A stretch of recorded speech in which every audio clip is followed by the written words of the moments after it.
चलो, good afternoon everyone. देखो, अपन isomerism पढ़ रहे थे। आइसोमेरिज्म में स्ट्रक्चरल अपना कंप्लीट हो गया था, ठीक है। स्ट्रक्चरल टॉटोमर के साथ कंप्लीट हुआ था, स्ट्रक्चरल आइसोमेरिज्म और स्टीरियो आइसोमेरिज्म। स्ट्रक्चरल में 6 पढ़े हैं अपन ने, ठीक है। उसमें सबसे ज्यादा इंपॉर्टेंट टॉटोमेरिज्म है, ठीक है। बाकी सब सिंपल सिंपल है। और उसके बाद अपने को अगला वाला इधर वाला पढ़ना है। स्ट्रक्चरल हो गया कंप्लीट।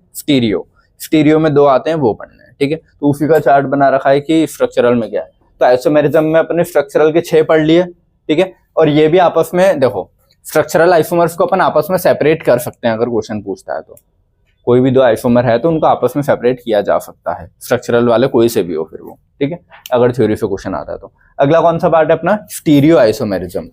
तो देखो, आइसोमेरिज्म की मेन डेफिनेशन में आता है ना कि कार्बन या जो भी उसका एटम है वो तो सेम होने चाहिए, फिर वो कोई सा भी आइसोमर हो, ठीक है। अगर मैं किसी 2 चीज को आइसोमर बोल रहा हूं तो उनके अंदर कार्बन, हाइड्रोजन, ऑक्सीजन, नाइट्रोजन जितने भी एटम लगे हैं उतने होने चाहिए। एक भी एटम ज्यादा कम है तो वो आपस में आइसोमर नहीं होगा। तो वो डेफिनेशन तो सबके लिए सही बैठती है कि सेम मॉलिक्यूलर फॉर्मूला यहाँ भी आएगा, ठीक है। उसके बाद वो स्ट्रक्चरल वाले थे ना, तो उनमें अपन बोलते थे same molecular formula but different structural formula. यहाँ पे स्ट्रक्चरल फॉर्मूला भी सेम कर दिया कि स्ट्रक्चर भी सेम ही बन रहा है। मॉलिक्यूलर फॉर्मूला तो सेम है, स्ट्रक्चर भी सेम ही है। बस अब मान लो स्ट्रक्चर भी सेम हो गया कि सेम ही दिखता है कि जहाँ, जैसे देखो इस वाले की अगर बात करूं तो यार ABCD 4 मैंने लिखा दिया है, ठीक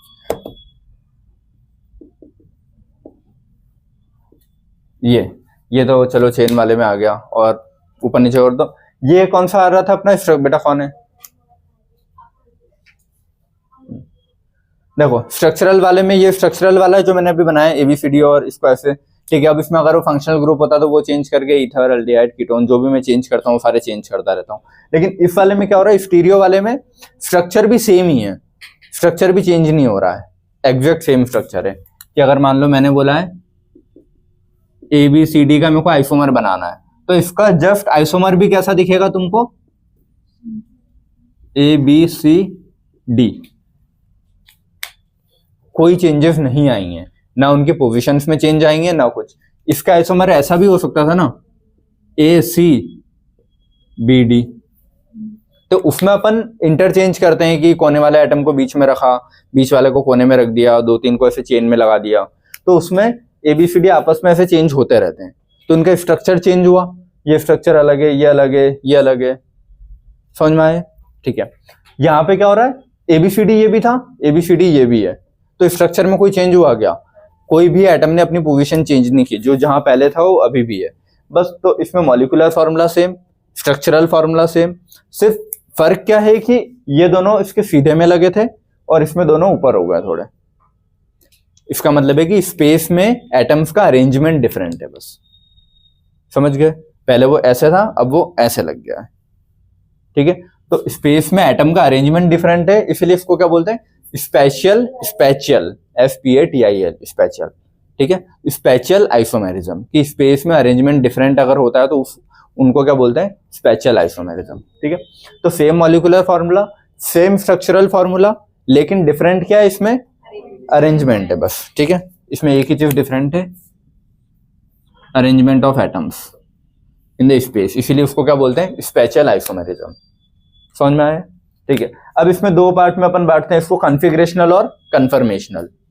2 पार्ट में बांटा हुआ है, कॉन्फ़िगरेशनल और कन्फर्मेशनल, ठीक है। कन्फर्मर्स वाला बाद में पढ़ेंगे, अभी ये वाला पढ़ना है अपने को, कॉन्फ़िगरेशनल वाला।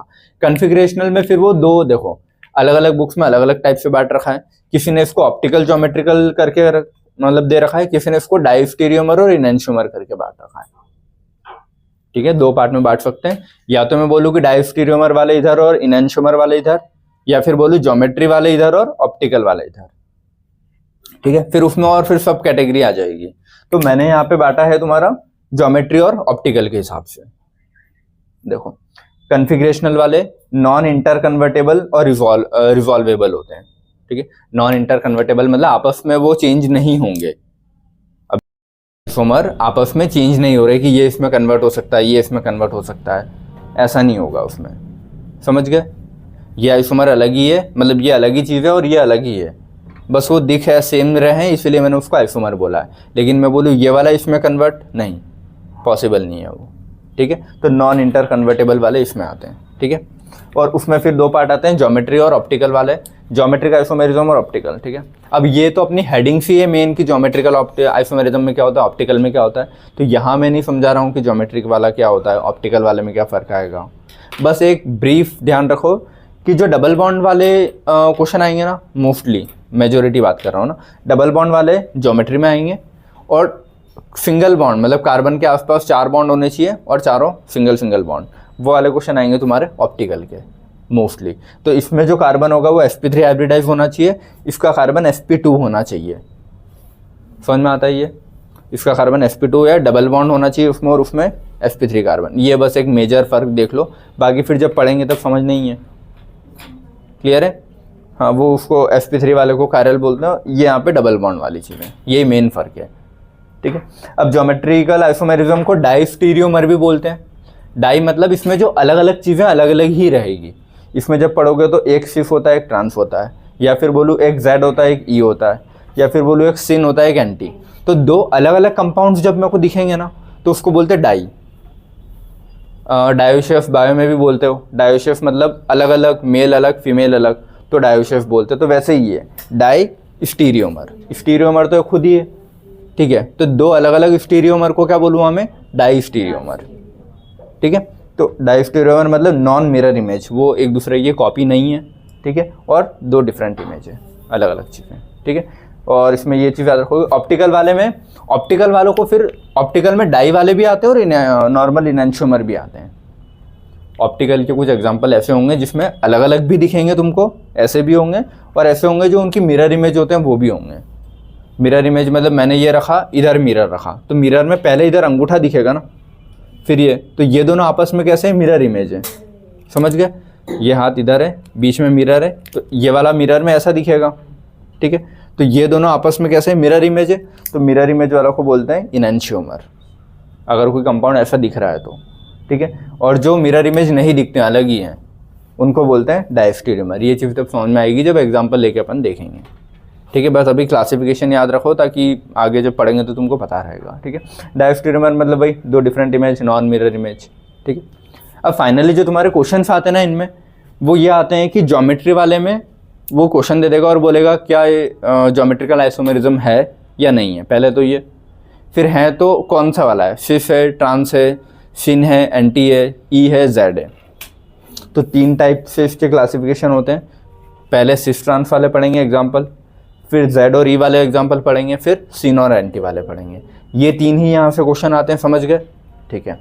ऑप्टिकल वाले से सॉल्व करने वाले क्वेश्चन में एक ही टाइप का आता है आर एस, कि ये आर है या फिर एस है, या फिर पूछता है वो डायस्टीरियोमर है या इनैंशियोमर है, और एक और मीजो कंपाउंड वो आएगा, बस, ठीक है। तो ये इन वैरायटी के क्वेश्चन आएंगे, पढ़ेंगे तो समझ में आएगा, ठीक है। कन्फर्मर्स होते हैं इंटर कन्वर्टेबल रिजॉल्वर, वो आपस में कन्वर्ट हो सकते हैं। एक ही कंपाउंड, देखो जैसे इसमें अगर मैं बात करूं, इसमें जब अभी पढ़ोगे तो सिस वाला ट्रांस में कन्वर्ट नहीं हो सकता। अगर मैं बोलूँ कोई सिस कंपाउंड है, देखो इसको ऐसे समझो, सिस मतलब ये होता है कि डबल बॉन्ड कार्बन है, उस पर 2 अलग अलग एटम सेम साइड जुड़े हैं, ये एक्स और एक्स, एक ही पे दोनों नहीं, 2 अलग अलग पे सेम साइड जुड़े हों, सेम कंपाउंड, तो उसको बोलते हैं सिस। जैसे एक्स एक्स सेम साइड है सिस, यहाँ पे एक्स और एक्स अपोजिट साइड है, ये ट्रांस, समझ में आया। तो मैं बोल रहा हूँ ये सिस वाला ट्रांस में कन्वर्ट नहीं हो सकता, न ट्रांस वाला सिस में कन्वर्ट हो सकता, ये अलग अलग ही हैं। तुम ये नहीं कर सकते कि तुमने इसको फ्लिप करके ऐसा कर दिया तो ये इसमें कन्वर्ट हो गया, नहीं, वो होगा ही नहीं, इसीलिए वो ज्योमेट्रिकल है, समझ में आया। ये डबल बॉन्ड इसको इधर और इसको इधर घूमने नहीं देगा, ये अलग है, ये अलग है, बस देखने में मेरे को ऐसा लग रहा है कि हाँ ये सिस है और ये इसी का ट्रांस है, समझ गए, लेकिन इसको मैं इसमें कन्वर्ट नहीं कर सकता। कुछ बात क्लियर हुई। मेरे हाथ में अगर ये है तो मैं इसको कैसे भी करके ऐसे मोड़ तोड़ के इसमें कन्वर्ट नहीं कर पाऊँगा, ये अलग ही है, ये अलग ही है, बस दिख दोनों ऐसे रहें कि एक सिस है और दूसरा उसी का ट्रांस है। लेकिन कन्फर्मेशन वाले जो होते हैं उसमें ये अगर मेरे हाथ में है तो इसी का मैं सिस ट्रांस खुद से कर पाऊंगा और वो बन भी जाएगा। समझ में आया? तो कन्फर्मर वाले में एक ही मॉलिक्यूल कन्वर्ट होता रहता है, वो सिस में भी हो जाएगा और ट्रांस में भी हो जाएगा। समझ में आया? लेकिन इस वाले में ये सिस है तो सिस ही रहेगा, ये ट्रांस है तो ट्रांस ही रहेगा। ये ट्रांस में कन्वर्ट नहीं होगा और ये सिस में कन्वर्ट नहीं होगा। बस ये दो अलग अलग को अगर मैं देखूंगा तो मेरे को ऐसा दिखेगा कि हाँ ये सिस और ये इसी का ट्रांस है, लेकिन है दोनों अलग। इसीलिए इनको क्या बोलते हैं, डायस्टीरियोमर। दो अलग अलग ही रहते हैं, वो सेम कभी नहीं हो सकते हैं। समझ में आया? और वो वाले जो है कन्फर्मर वाले, उसमें ऐसा है कि ये कार्बन कार्बन दो लगे हैं, उसके बीच में सिंगल बॉन्ड है, तो सिंगल बॉन्ड से जो 3 डंडे हैं और वो जो 3 डंडे ये घूम सकते हैं पहिए जैसे। समझ में आया? तो वो एक ही मॉलिक्यूल घूम घूम के अलग अलग शेप या अलग अलग बना सकता है कि दोनों यहाँ है, फिर दोनों यहाँ हो गए, फिर दोनों यहाँ हो गए। समझ में आया? तो ये वाले घूम सकते हैं एक ही मॉलिक्यूल, ये वाले नहीं घूमेंगे। क्लियर है? तो वही लिखा है कि कन्फर्मर्स या रोटामर रोटेट होने वाले, ठीक है, रोटेट अराउंड सिंगल बॉन्ड, और ये स्ट्रक्चर बना रहा है। फिर जब पढ़ोगे तो ज़्यादा अच्छे से समझ में आ जाएगा। उसमें न्यूमैन प्रोजेक्शन और सॉहर्स प्रोजेक्शन करके 2 आएंगे, वो सब चीज़ें। समझ में आया इतना? ठीक है, इतना समझ में आया ना? क्लासिफिकेशन क्या है? अब अपने को पढ़ना है फाइनली ज्योमेट्री और ऑप्टिकल। ठीक है, ज्योमेट्रिक पढ़ेंगे और फिर ऑप्टिकल पढ़ते हैं। देखो आइसोमेरिज्म वर्ड आ गया, मतलब दोनों आपस में आइसोमर होंगे, जिनको भी मैं चेक कर रहा हूँ। ठीक है, ज्योमेट्रिकल आइसोमर में होगा क्या? 2 अलग अलग टाइप से इसने बांट रखा है। सबसे पहला और बेसिक टाइप ही है कि एक डबल बॉन्ड कंपलसरी है। ठीक है, डबल बॉन्ड वाले कंपाउंड आपस में रोटेट, अच्छा आपस में तुम ऐसे समझ नहीं करते? हाँ चालू है, चालू था बस वो। ठीक है, समझ गया मैं, नहीं करते हैं। सुनो, जैसे डबल बॉन्ड वाला है, ठीक है, एक इधर कार्बन है, एक इधर कार्बन है। ठीक है, अब मैंने बोला है कि इससे ऊपर ए लगाए और इससे भी ऊपर ए लगाए। ठीक है, इससे नीचे बी लगाए और इससे नीचे बी लगाए। तो जो 2 कार्बन से अगर कंपाउंड सेम साइड लगे हैं, सेम वाले, तो इसको बोलते हैं सिस। नीचे भी सेम था तो सिस। अगर मान लो ए ऊपर होता और इसका ए नीचे होता, ठीक है, तो ट्रांस। समझ में आया? अपोजिट लगे हो बाजू वाले कार्बन के तो ट्रांस, सेम साइड लगे हो तो सिस। अब मैं बोल रहा हूं अगर मान लो सिस है कि ये ए ऊपर है, ए ऊपर है, और मैं चाहता हूं कि इसका ये नीचे आ जाए, तो ये नीचे आ पाएगा क्या? पॉसिबल नहीं। इसको नीचे आने के लिए बॉन्ड टूट जाएगा, टूट गया तो फिर कंपाउंड ही नहीं बचा ना।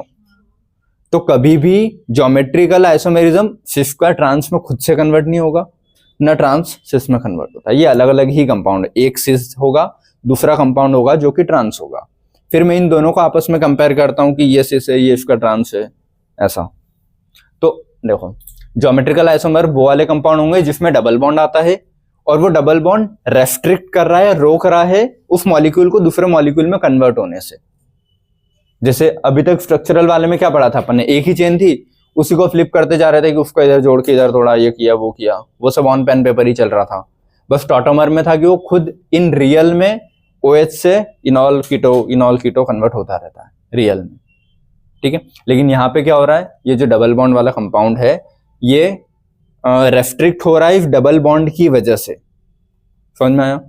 इस डबल बॉन्ड की वजह से रेस्ट्रिक्ट हो रहा है, तो वो सिस का ट्रांस में और ट्रांस का सिस में कन्वर्ट नहीं हो पाएगा। मुझे 2 अलग अलग को कंपेयर करना पड़ेगा, इसलिए 2 इसको बोलते हैं डायस्टीरियोमर, और अलग अलग को कंपेयर करते हैं। समझ में आया? आया या नहीं? ठीक है, अब मान लो अगर ये कंपाउंड स्ट्रेट चेन वाला होता डबल बॉन्ड के साथ, तो स्ट्रेट चेन डबल बॉन्ड के साथ रिंग में कन्वर्ट हो जाता है ना। तो अगर मैं बोल रहा हूं कि ये डबल बॉन्ड वाला ज्योमेट्रिकल शो करता है, तो जब इससे रिंग बनी होगी तो वो रिंग भी तो शो करेगी ना, नॉर्मल रिंग। समझ में आया? रिंग के अंदर डबल बॉन्ड नहीं बोल रहा हूं मैं बोल रहा हूं स्ट्रेट चेन है, स्ट्रेट चेन में एक डबल बॉन्ड कहीं भी है, तो उस डबल बॉन्ड के इधर वाला कार्बन और डबल बॉन्ड के इधर वाला कार्बन, इससे ही देखते हैं ज्योमेट्रिकल आइसोमेरिज्म। समझ में आया कि वो ऊपर लगे हैं, नीचे लगे हैं, अपोजिट में लगे हैं, सेम साइड लगे हैं, सिर्फ उस डबल बॉन्ड के अलावा। तो मान लो इतनी लंबी चेन थी, उसमें यहाँ बीच में डबल बॉन्ड था, तो ये चेन साइकिल में कन्वर्ट हो सकती है ना। और जब इस चेन को साइकिल में कन्वर्ट करूंगा, ये ठीक है, इसको साइकिल में कन्वर्ट करूंगा तो ये चीज का रिंग में कन्वर्ट हो जाएगी ना। डबल बॉन्ड टूटेगा, फिर वो जो 2 डॉट है उनको मैंने कोने कोने पे कर दिया, दोनों डॉट को, और रिंग जोड़ दी। तो अगर ये शो करता है तो ये भी शो करेगा। मैं ये नहीं बोल रहा हूं कि इसको ये मत समझना है ना, ये नहीं करेगा, ये करेगा और ये करेगा। फिर इसमें एक अलग केस आएगा कि इतने कार्बन से ऊपर तो वो करते हैं। बट अभी ये समझ में आया बेटा? बातें नहीं, इधर देख लो। स्ट्रेट चेन में अगर डबल बॉन्ड आता है तो उस डबल बॉन्ड के इस कार्बन से और इस कार्बन से चेक करते हैं कि इन पे कौन से दो ग्रुप लगे हैं। एक तो ये लंबी चेन हो गई, एक हाइड्रोजन होगा इस पे, एक तो ये वाला पोर्शन हो गया और एक हाइड्रोजन होगा इस पे, ये पूरा पोर्शन हो गया और एक हाइड्रोजन हो गया। समझ में आया? तो डबल बॉन्ड वाले कार्बन से जो दो चीजें लगी है वो किस साइड में है? अगर दोनों हाइड्रोजन नीचे है और ये दोनों ऊपर है तो सिस, मतलब यहाँ पे वो अलग होगा, ठीक है। तो फिर इसमें इजेड वाली चीजें और वो लगेगी। बट अगर वो उधर भी एक ही कार्बन होता, मान लो ये ऐसा, ये नहीं होता। तो अभी ये क्या है? ये दोनों ऊपर होते और ये दोनों नीचे, तो सिस। अगर हाइड्रोजन ऊपर और कार्बन नीचे होता तो ट्रांस। ये समझ में है? रिंग में ये नहीं, ये वाला नहीं करता, ठीक है। इसमें फिर वो आएगा कि 8 कार्बन से ऊपर की रिंग ही करती है जब डबल बॉन्ड आ जाता है, तो वो अभी हटा दो। अभी इतना बेसिक आया, कुछ कुछ थोड़ा, ठीक है। देखो, तो ज्योमेट्री वाले में 2 पार्ट में उसने बांटा है, पहला और दूसरा। ड्यू टू रेस्ट्रिक्टेड रोटेशन, बेटा बातें नहीं, लास्ट वाला। रेस्ट्रिक्टेड रोटेशन मतलब इफ डबल बॉन्ड के इसकी वजह से वो घूम नहीं पा रहा है, रेस्ट्रिक्ट हो रहा है, तो due to restricted rotation about double bond, ठीक है। कौन कौन शो करेगा जिनमें डबल बॉन्ड आते हैं? वो इन 3-4 कंपाउंड्स में आते हैं, ये एग्जांपल मिलेंगे तुमको। अल्कीन सारे, ऑक्सीम नाम याद रखना, ऑक्सीम, ठीक है। CNOH वाले, इसको ऑक्सीम कंपाउंड बोलते हैं, ऑक्सीम्स, ठीक है। ये भी शो करेंगे। Azo compound, N double bond N वाले, ये भी शो करेंगे। और C डबल बॉन्ड O, ये 4 शो करते हैं जिनमें डबल बॉन्ड आते हैं। क्लियर है? ठीक है। अब मान लो ये तो डबल बॉन्ड वाले हो गए। सिंगल बॉन्ड वाले में कौन शो करेगा? सिंगल बॉन्ड अगर आ रहा है तो वो डबल ही सिंगल में कन्वर्ट हुआ होगा, मतलब रिंग्स, ठीक है। तो due to restricted rotation about single bond, single bond कभी भी रोटेशन को रेस्ट्रिक्ट करेगा क्या? नहीं करेगा। कब करेगा? जब वो रिंग में आ जाए। रिंग में सिंगल बॉन्ड को मैं नहीं घुमा पाऊंगा, वो रिंग ही घूम जाएगी। फिर इसमें मैं इसको नहीं घुमा सकता ना अकेले को, पूरी रिंग ही मुड़ जाएगी अगर मैं इसको मोड़ने गया तो ये बोल रहा है कि डबल बॉन्ड में तो चलो समझ में आता है कि डबल बॉन्ड नहीं घूमेगा और टूट जाएगा। सिंगल बॉन्ड रेस्ट्रिक्ट कब होगा? याद रखना, रेस्ट्रिक्टेड रोटेशन और सिंगल बॉन्ड। तो सिंगल बॉन्ड रेस्ट्रिक्ट कब होगा? जब वो रिंग होगा। और रिंग मतलब नॉर्मल में तो डबल बॉन्ड है ना, तभी वो रिंग में सिंगल बॉन्ड है। तो ये दोनों से कंफ्यूज मत होना। मेन डेफिनेशन इसकी डबल बॉन्ड से दी जाती है, restricted rotation about double bond. लेकिन अगर वो ये भी बोल रहा है ना restricted rotation about single bond, तो वो भी क्या है? ज्योमेट्री में ही आएगा, ठीक है। इसका मतलब क्या? Cyclo alkane. साइक्लो अल्केन मतलब नॉर्मल अल्कीन। क्लियर है? ठीक है। इसमें कौन कौन? हेट्रोसाइक्लिक, होमोसाइक्लिक, मतलब कोई भी रिंग्स। अब वो हेट्रो वाली भी हो सकती है, होमो वाली भी हो सकती है, ठीक है। यहाँ पे ये बात नहीं है कि ये करेगा, नहीं, ये हटा दो। लेकिन होमोसाइक्लिक, हेट्रोसाइक्लिक के रिंग, फिर इसमें ग्रुप्स कौन से लगे वो देखने पड़ेंगे मेरे को। यहाँ तो सारे हाइड्रोजन लगे हैं तो ये नहीं करेगा, फिर वो ग्रुप्स के हिसाब से चेक करना। बस अभी इतना याद रखो, हेट्रो और होमोसाइक्लिक की रिंग्स करती है। कुछ आ रहा है समझ में? एग्जाम्पल से ज्यादा जाती है ये सब चीजें, ठीक है। इनको डाइस्टीरियोमर भी बोलते हैं, समझ में आया ना? डाई मतलब 2 अलग अलग चीजें होगी, एक से एक ट्रांस, अलग अलग कंपाउंड ही होते हैं, वो खुद ही कन्वर्ट नहीं होते हैं। तो 2 अलग अलग है तो डाइस्टीरियोमर। और वो दोनों non mirror images. Non mirror क्यों? मान लो अगर मैं बीच में मिरर लगा देता ये, तो क्या जस्ट ये इसकी मिरर इमेज है? नहीं। देखो, ये तो इसका ऐसा कैसा दिखता है, ये भी ऐसा कैसा दिखता है, ये भी ऐसा। ये एक्स और वाई, तो ऊपर वाई दिखना चाहिए था ना, और नीचे एक्स है तो नीचे एक्स दिखना चाहिए था। तो तब मैं बोलता कि मिरर इमेज है। अभी ये मिरर इमेज है क्या इसकी? नहीं है। तो नॉन मिरर इमेज होता है डाइस्टीरियोमर हमेशा। डाई बोल दिया मतलब 2 अलग अलग कंपाउंड है, तो मिरर इमेज कैसे हो सकते हैं? ठीक है। तो हमेशा डाइस्टीरियोमर कैसे होंगे? नॉन मिरर इमेज, क्योंकि 2 अलग अलग कंपाउंड है। समझ में आए? ठीक है।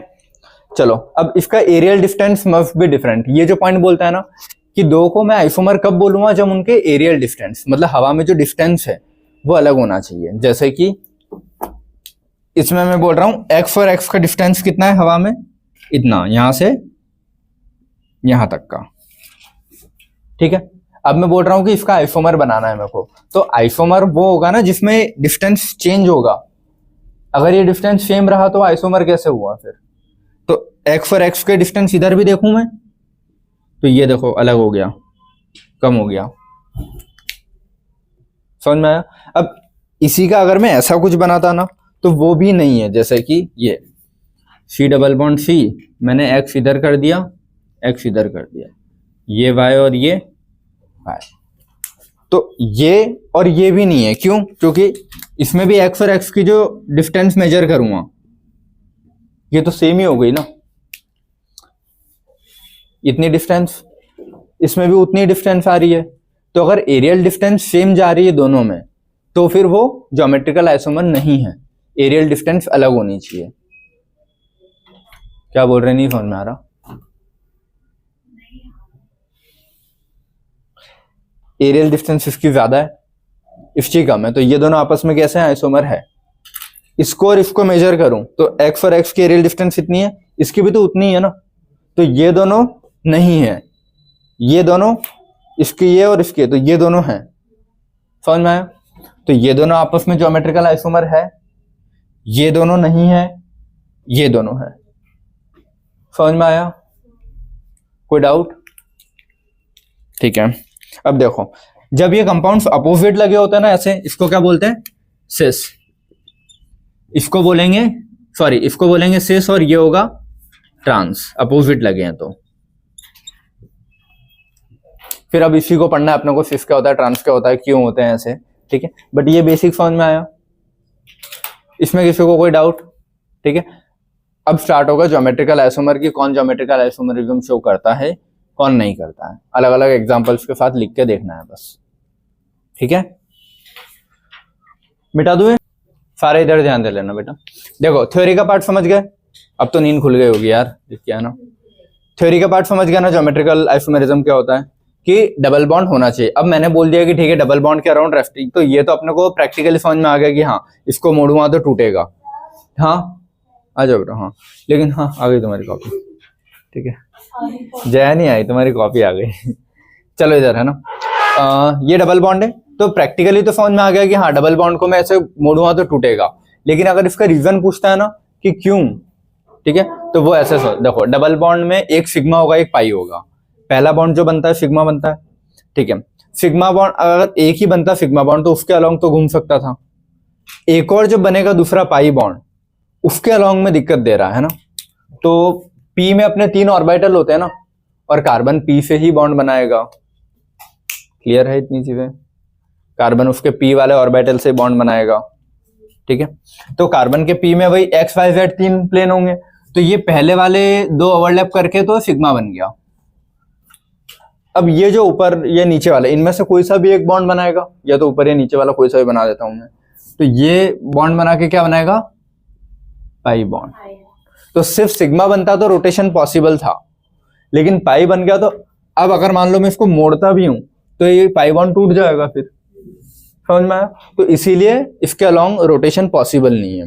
तो अगर एग्जैक्ट थ्योरी में बोलता है कि क्यों पॉसिबल नहीं है या रेस्ट्रिक्टेड रोटेशन क्यों है, तो रीजन पता होना चाहिए, ठीक है। Due to overlapping of P orbital, और उसमें भी पूछे तो ये पाई बॉन्ड की वजह से। समझ में आया सभी को है? ठीक है, तो ध्यान रखना है ना कि restricted rotation about double bond is because due to overlapping of P orbital, ठीक है। चलो अब ये देखो अल्कीन्स, कौन कौन से अल्कीन शो करते हैं जीआई और कौन से नहीं शो करते हैं देखना है अपने को, ठीक है। अब इसमें नॉमेनक्लेचर 3 पार्ट में है, सिस ट्रांस, इजेड और सिन एंटी, ठीक है। तो अपन सिस ट्रांस वाले के ही एग्जांपल अभी मिक्स में है, इजेड वाला फिर अभी आएगा, ठीक है। जैसे एक और मैं लास्ट यहाँ पे लिख देता हूँ एक एग्जांपल और,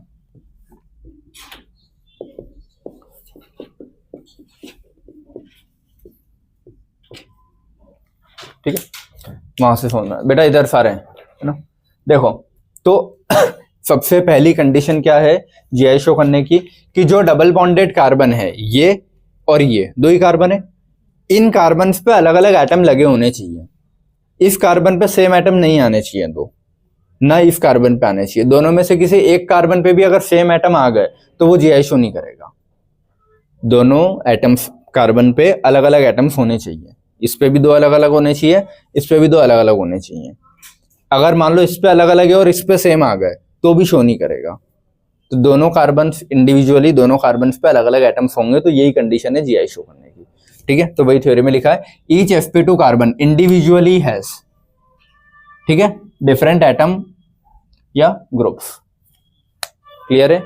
या फिर हिंदी में लिखना हो तो हर कार्बन पे दो अलग अलग एटम जरूरी है डबल बॉन्ड वाले पे। तो देखो अब मैं यहाँ से लिखना शुरू कर रहा हूँ कौन शो करेगा कौन शो नहीं करेगा, ये तो तुम लोग भी अब साथ साथ में अच्छी चीजें तो सीख सकते हो। ये डबल बॉन्ड वाला, ये कार्बन और ये कार्बन है, इस कार्बन पे क्या दो अलग अलग लगे? हाँ। इस कार्बन पे दो अलग अलग लगे? हाँ, तो ये करेगा शो जीआई। ठीक है, ये इस कार्बन पे दो अलग अलग लगे? नहीं, सेम होगा ना, तो ए और ए। इस पे सेम होगा ये, तो ये वाला नहीं करेगा। समझ में आ गया ना? कार्बन पे सेम नहीं आने चाहिए। ठीक है, ये वाला ए और बी है, हाँ, एक्स और वाई है, हाँ, तो ये जरूरी नहीं है कि इधर के एटम उधर से मैच हो, बस अलग अलग एटम होने चाहिए कार्बन पे, बस इतना देखना। सेम है अलग है कोई मतलब नहीं उससे। ठीक है, ये डबल बॉन्ड कार्बन पे, इस पे क्या है पी और पी है, इस पे क्यू और क्यू है, करेगा क्या? नहीं, क्योंकि इस पे दोनों सेम आ गए ना और इस पे दोनों ये सेम आ गए, तो ये भी ये नहीं करेगा मतलब। हाँ पूछो। हाँ, मैं सिर्फ ट्रांस नहीं बोल रहा हूँ, मैंने बोला बस जीआई शो करेगा या नहीं करेगा। ठीक है, तो यहाँ पे वो जो बात कब आएगी फिफ्थ ट्रांस वाली, अगर नहीं है तो इसीलिए ऐसी कंडीशन में लगता है फिर इजेड। ऐसी कंडीशन में लगता है वो कि जब एटम्स मैच नहीं हो रहे हैं सेम, कि एक्स को मैं बी से कैसे कंपेयर करूं, तब इजेड लगता है। ठीक है, तो वो अभी आएगा, सिखा दूंगा। ठीक है, चलो फिर ये वाला है ना, ये इसमें क्या है, इस कार्बन पे ए और बी है, ठीक है, इस कार्बन पे ए और है, तो ये करेगा क्या? नहीं, एक भी अगर ऐसे मिल गए या तो इस पे या इस पे, तो वो नहीं करेगा। जरूरी नहीं है कि दोनों साइड ऐसे मिलने चाहिए। समझ में आया? ठीक है, अब यहां से देखो नॉमेनक्लेचर वाला पार्ट स्टार्ट होता है इसका। नॉमेनक्लेचर में सबसे पहला आता है सिस और ट्रांस। ठीक है, तो इसके बाद जहां से तुमने एग्जांपल लिखे हो, ठीक है, अगर हेडिंग डालना है तो भी ठीक है, नहीं डालना है तो भी कोई बात नहीं। ठीक है, इसका कौन सा वाला पार्ट स्टार्ट होता है? नॉमेनक्लेचर। नॉमेनक्लेचर में सबसे पहला आता है सिस ट्रांस। सिस मतलब सेम साइड, ठीक है, सेम साइड सेम ग्रुप, और अपोजिट साइड भी सेम ग्रुप। सेम ग्रुप होंगे तभी सिस ट्रांस यूज करते हैं। ग्रुप उल्टे अगर मैच नहीं कर पा रहा तो फिर इजेड आ जाता है। ठीक है, जैसे कि अब यहां से स्टार्ट करता हूं लिखना में। देखो जो नहीं शो कर रहे हैं वहां तो नाम देने का भी मतलब नहीं है, ये समझ में आता है। जो शो नहीं कर रहे हैं वहां क्यों बोलूंगा मैं कि सिस है ट्रांस है, जब वो शो ही नहीं कर रहा है तो क्या हो गया? ठीक है, अब जो शो कर रहे हैं, ठीक है, उनके नाम लिखने अपने को। जैसे ये वाला है, ठीक है, इसमें जो दो ग्रुप्स लगे ए बी, और इधर भी सेम ग्रुप होंगे ना, तभी मैं सिस ट्रांस बोल पाऊंगा। याद रखना कि ए को मैं ए से मैच कर पा रहा हूं क्या, बी को बी से मैच कर पा रहा हूं क्या, तो इस साइड ये सेम है ना, और एरियल डिस्टेंस मतलब इसका, ठीक है, वो इसका ट्रांस यहाँ लिखा नहीं है, बट ये वाला कौन सा हो गया? सेम साइड हो गए, और बी सेम साइड, तो ये वाला कहीं में आएगा? यस और सेस में आ गया ये वाला। ठीक है, ए और बी है, उधर क्या होगा? एक्स वाई, तो तुमको अरे ट्रांस सुन, इस कार्बन को इस कार्बन के एटम से मैच करने आपस में ना, इस कार्बन के खुद के आपस में मैच मत करना ना, इसके खुद के, दोनों कार्बन के आपस में, कि इसका इधर इसका इधर किधर, ये दो कार्बन के जो एटम्स लगे हैं इनको आपस में मैच कर रहे हो। ठीक है, तो ए ना एक्स से मैच हो रहा है ना वाई से, बी ना एक्स से ना वाई से। मैच करने के लिए मेरे को दिखना भी तो चाहिए। मैंने यहाँ सिस क्यों बोला था? क्योंकि ए सेम साइड आ रहा है। अगर यहाँ एक्स लगा होता तो ए को एक्स से कैसे मैच करूं? पॉसिबल नहीं है ना। तो जहां ये वाली कंडीशन क्रिएट हो ना कि मैच नहीं हो रहे हैं कोई से भी सिंबल ढंग से, तो इस कंडीशन में फिर जो नॉमेनक्लेचर जाएगा तुम्हारा वो सेकंड टाइप का जाता है इजेड। उसको कैसे नेम देते हैं, उनके 3 रूल्स हैं, वो 3 रूल्स अभी सीखेंगे। पहले सिस ट्रांस सीख लें अच्छे से, फिर इजेड सीखेंगे। बट इस वाले में याद रखना कैसे नाम देंगे, इजेड सिस्टम से। ठीक है, यहाँ पे सिस ट्रांस नहीं कर पाओगे। समझ में आया?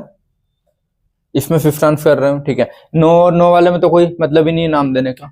इस वाले में अब ये भी नो है तो नाम देने का मतलब ही नहीं, ये वाला, ठीक है।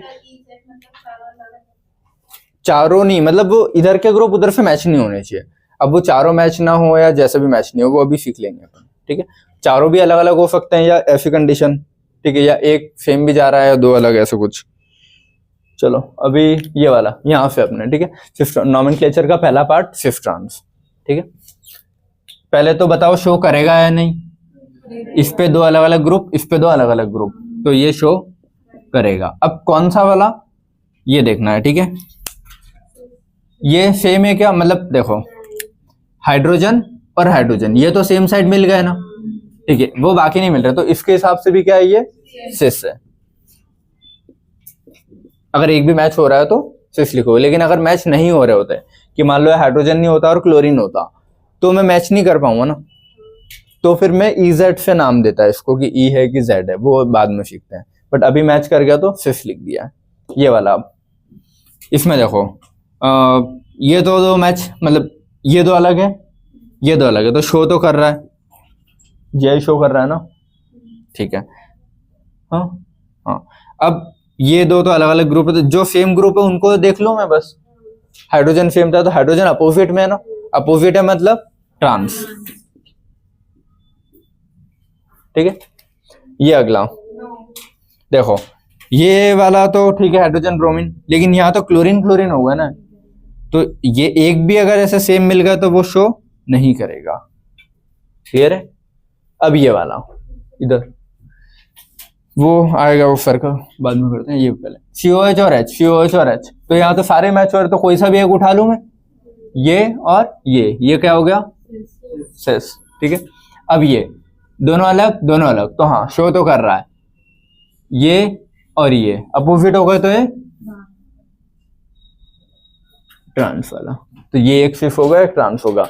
तो इस चीज में अब से ये फॉर्मूले याद रख लेना, मैलिक एसिड और फ्यूमेरिक एसिड आपस में सिस और ट्रांस होते हैं। मैलिक एसिड का ट्रांस फॉर्म क्या होता है, फ्यूमेरिक एसिड, या फिर बोलूं फ्यूमेरिक एसिड का सिस फॉर्म क्या होता है, मैलिक एसिड। अगर आता है तो ध्यान रखना, ठीक है। चलो ये वाला, अब देखो इस कार्बन पे तो दो अलग अलग चीजें CH3 और H, ठीक है। इस कार्बन पे एक ही दिख रहा है ना मेरे को हाइड्रोजन, दूसरा है ही नहीं, नहीं नाइट्रोजन तो वो खुद है ना, मतलब मैंने बोला था डबल बॉन्डेड वाली चीजें, तो double bond C double bond C double bond O, N double bond N, C double bond N, ऐसे 3-4 लिखाए थे, तो उसमें से ये अभी तक तो CC वाले आ रहे थे, तो ये आ गया, कोई बात नहीं, ये भी करता है बोला था, बस डबल बॉन्ड होना चाहिए, ठीक है। और जो एटम से इन पे दो अलग अलग ग्रुप होने चाहिए, इस पे दो अलग अलग है, हाँ इस नाइट्रोजन पे दो अलग अलग है क्या, एक तो हाइड्रोजन दिख रहा है, दूसरा क्या है, लोन पेयर, याद रखना है, ठीक है, इसको याद रखना, दूसरा क्या है, ये लोन पेयर। तो लोन पेयर को भी कंपेयर करवाते हैं अपन, ठीक है, भले ही वहां कोई ग्रुप ना लगाओ। तो एक लोन पेयर और एक हाइड्रोजन अलग अलग हो गए, एक CH3 और एक हाइड्रोजन अलग अलग हो गए, तो ये करता है, ठीक है। और ये और ये देखो नाइट्रोजन वाले जो केसेस आएंगे ना, ठीक है, वहां वो HOH वाली चीजें बाद में आएगी, तो वो ठीक है। ये H, ये इसमें सुनो बेटा, एक और केस आएगा बाद में ऐसे नाइट्रोजन का, उसमें OH लगा होगा, तो वहां C90 यूज करते हैं। एक OH वाला केस आएगा, वहां C90 यूज होता है कि OH के कंपेयर में क्या है, HOH को देखते हैं। तो इसके ब्रैकेट में कहीं लिख लेना, जब H और OH को मैच करेंगे, ठीक है, तो बोलते हैं C90, ये बाद में आएगा, थर्ड पार्ट है उसका। अभी फिफ्थ ट्रांस पढ़ रहे हैं, फिर EZ पढ़ेंगे, फिर C90 आएगा, तो C90 में HOH मैच होता है, याद रखना। तो ये उससे कंफ्यूज मत करना, क्योंकि वहां भी नाइट्रोजन वाला ही केस होता है, ठीक है। तो ये HH सेम है तो, और सेम साइड है ना, क्या बोलूं इसको, समझ में आया, सेम एटम सेम साइड, ठीक है। इसमें CH3OH CH3Br अलग अलग है, तो हाँ शो तो करेगा, ये भी शो तो करता है ना, ठीक है, ये भी शो तो करता है, ठीक है। अब मैच कर पा रहा हूँ कुछ, हाँ CH3 मैच कर पा रहा हूँ, सेम साइड है, तो ये Me लिखा है मतलब मिथाइल, ET लिखता मतलब इथाइल, दोनों सेम हो गए, ये भी दोनों सेम, तो सेम हो गया, तो ये नहीं करेगा ना, कोई से भी चारों ही है इधर, ये वाला हो गया, ठीक है। फिर अब ये सर्कल वाले ग्रुप बचे तुम्हारे, ठीक है। देखो डबल बॉन्ड के अलोंग जीआई होता है, तो पहले तो डबल बॉन्ड उठाना, डबल बॉन्ड पे एक ये कार्बन लगा है, एक ये कार्बन है, तो इस कार्बन पे तो दो अलग अलग दिख रहे हैं मुझे, ठीक है। अब इस कार्बन पे क्या लगा है, रिंग लगी है, और वैलेंसी भी 4 कंप्लीट हो गई ना इस कार्बन की, 2 ये और 2 ये, तो तुम चौथा हाइड्रोजन नहीं मान सकते कि एक रिंग और एक हाइड्रोजन, ऐसा नहीं कर सकते। सीधा डायरेक्टली रिंग किससे जुड़ी है, कार्बन से जुड़ी है, या फिर बोलूं रिंग का कार्बन ही इसमें पार्ट ले रहा है, समझ में आया। तो जब रिंग वाले केसेस ऐसे आ जाए ना, तो रिंग वाले में मैच करना कि पहले यहां से चलना स्टार्ट होना, ये कार्बन है ना अपना, समझ में आया, इस कार्बन से इधर से चलना स्टार्ट होना यहां तक, मतलब उसके जस्ट बराबर तक, और यहां से चलना स्टार्ट होना, तो दोनों साइड सेम ही दिख रहा है ना पूरा, यहां से यहां तक कुछ चेंज आया क्या, ऊपर से नीचे आया नहीं ना, सेम ही है, तो सेम ग्रुप लगे हैं, इसको ये बोलते हैं, ठीक है। यहां से यहां तक में कोई चेंज नहीं है, यहां से यहां तक में कोई चेंज नहीं है, तो ये दोनों क्या हो गए, सेम, समझ में आया, सेम ग्रुप हो गए ना। अब तो ये नहीं शो करता, क्लियर है। अब इस वाले में आता हूं, ठीक है। इस वाले में कार्बन और कार्बन, ये वाला कार्बन है ना, तो ये इस साइड से तो कर रहा है, मतलब उस साइड तो ठीक है, इस कार्बन को मैच करूं, अब इसके पास ये वाली रिंग है, अब इधर से अगर चलना शुरू करूं तो पहले नंबर पे मिथाइल आ गया, फिर यहां तक आया, ठीक है। अब इधर से चलना शुरू करूं तो कहीं कोई दिक्कत नहीं है बीच में, तो इधर से चलना शुरू कर रहा हूं तो कुछ चेंज है ना, मतलब ये रोड पकड़ा है यहां तक के लिए, और एक ये वाला रोड पकड़ा है यहां तक के लिए, तो दोनों रोड अलग हैं थोड़े, तो अगर अलग हैं तो हाँ अलग ग्रुप है वो, तो ये वाला क्या कर रहा है, शो कर रहा है, समझ में आया, ठीक है। अब ये वाला इधर, ये कार्बन है और इससे जुड़ा हुआ ये कार्बन है, ठीक है। यहां पे तो चलो H और Cl है, ठीक है। इस वाले के लिए मैच करना है, इधर से चलना शुरू करूं, ये यहाँ पे एक ग्रुप आ गया, वो ग्रुप कुछ भी हो, ये यहाँ पे आया, और यहां से चलना शुरू करूं तो ये, तो दोनों रोड अलग है या सेम है, अलग है ना, क्योंकि वहां C2H5 आया उस रास्ते में, यहाँ कुछ नहीं आ रहा है ऐसा, या फिर उसको नंबर देते कि 1 2 2 नंबर पे वो आ गया, यहाँ कुछ नहीं आ रहा 2 पे, तो ये दोनों इस साइड वाला ग्रुप क्या हो गया, अब अलग है, तो शो करेगा, ठीक है। अब इस वाले में आ जाए, ये कार्बन है, इधर से चलें यहां से यहां तक, इसमें यहां से यहां तक, दोनों रास्ते से मिथाइल सेम जगह ही पड़ रहा है ना, इधर से आऊंगा तो भी 1 2 3 पे ही मिथाइल आया, इधर से आऊंगा तो भी 1 2 3 पे ही मिथाइल आया, तो जब दोनों साइड से सेम पड़ गया तो ये सेम हो गया ना ग्रुप, तो ये करेगा क्या, नहीं, इस साइड का तो ठीक है, इस साइड वाला की वजह से नहीं, समझ में आना है। तो कोई कंफ्यूजन तो नहीं इसमें और बाकी जहां मिथाइल बीच में लगा है, ठीक है।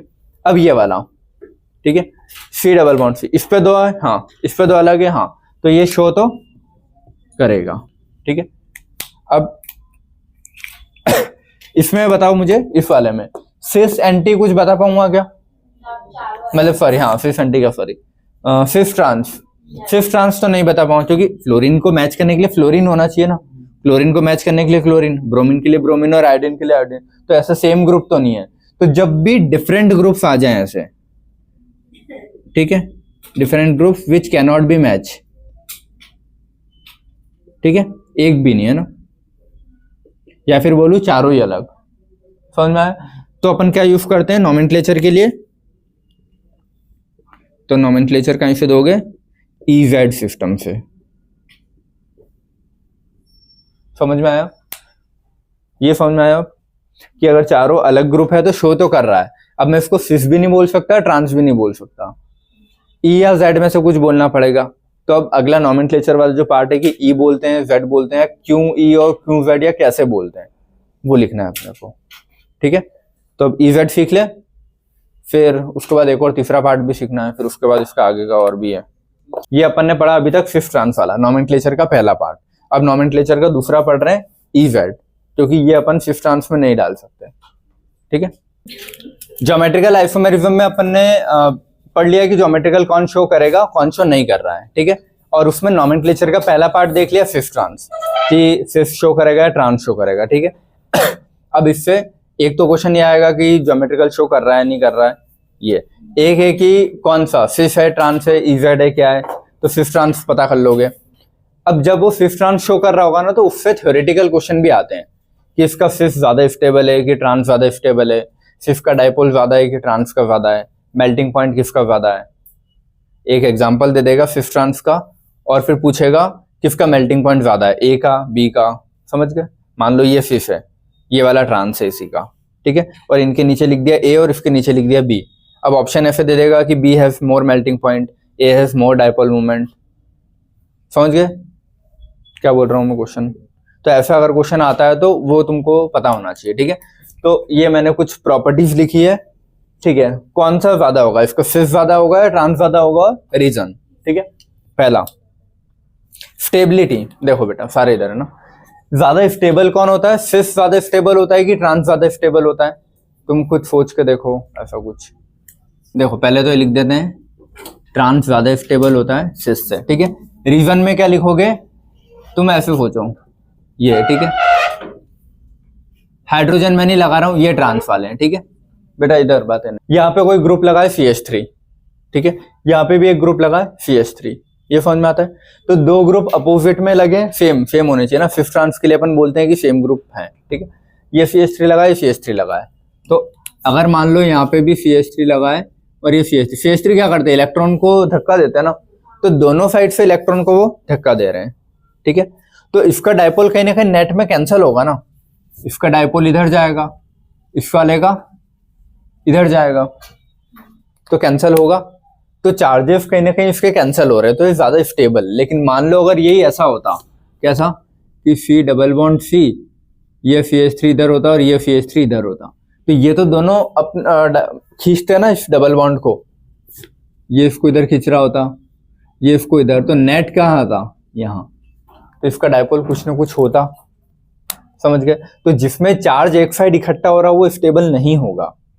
किसी में भी चार्जेस देखो, चाहे प्लस चार्ज हो चाहे माइनस चार्ज हो, किसी पे भी आ रहा है तो वो अनस्टेबल है, लेकिन चार्जेस नहीं है तो वो स्टेबल है। अगर अपोजिट में लगे होते तो वो ऐसे खींचेंगे, तो जितना ये खींच रहा है उतना ये भी खींच रहा है, तो चीजें ले दे के वहीं रुक गई ना, तो ये स्टेबल। लेकिन मान लो दोनों एक साइड से खींच रहे हैं, दोनों ऊपर या दोनों ही नीचे, समझ में आया ना। तो ये वाला कौन सा है, ट्रांस वाला है और वो सिस है, तो कौन ज्यादा स्टेबल होगा, ये समझ में आ रहा है। ये ट्रांस है, ये सिस है, ठीक है। ये दोनों अपोजिट खींच रहे हैं, ये इसको उधर खींच रहा है, ये इसको इधर खींच रहा है, मान लो अभी, ठीक है। वैसे CH3 इलेक्ट्रॉन देगा तो ये इसका एरो जाएगा उधर, उसका एरो जाएगा इधर, तो जा तो अपोजिट में ही रहे ना, तो नेट कैंसिल होंगे इनके, ठीक है। लेकिन इसमें क्या हो रहा है, नेट बढ़ रहा है, दोनों का एक साइड खींच रहे हैं, तो क्या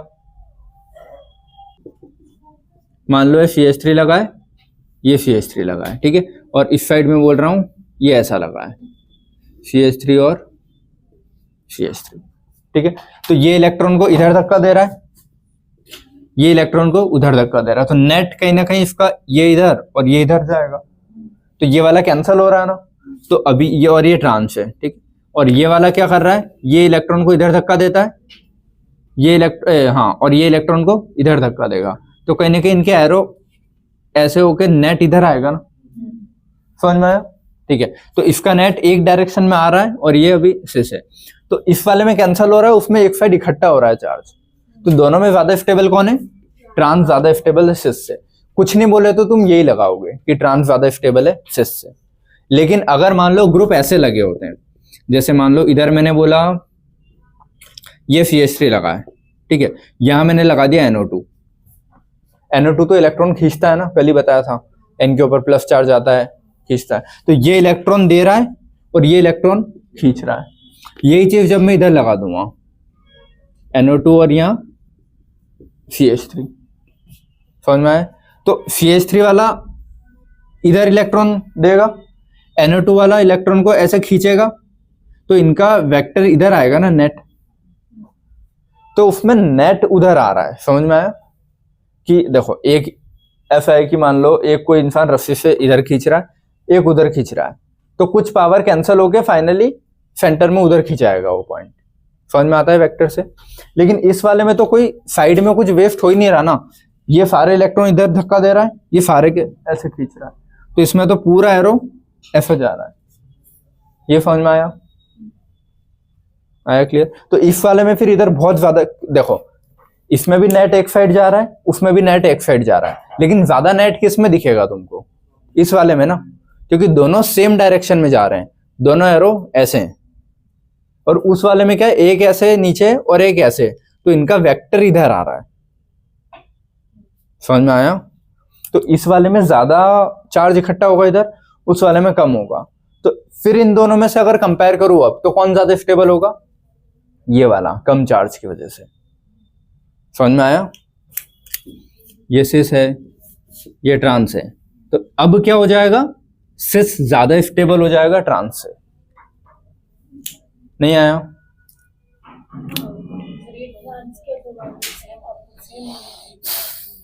देखो क्यों,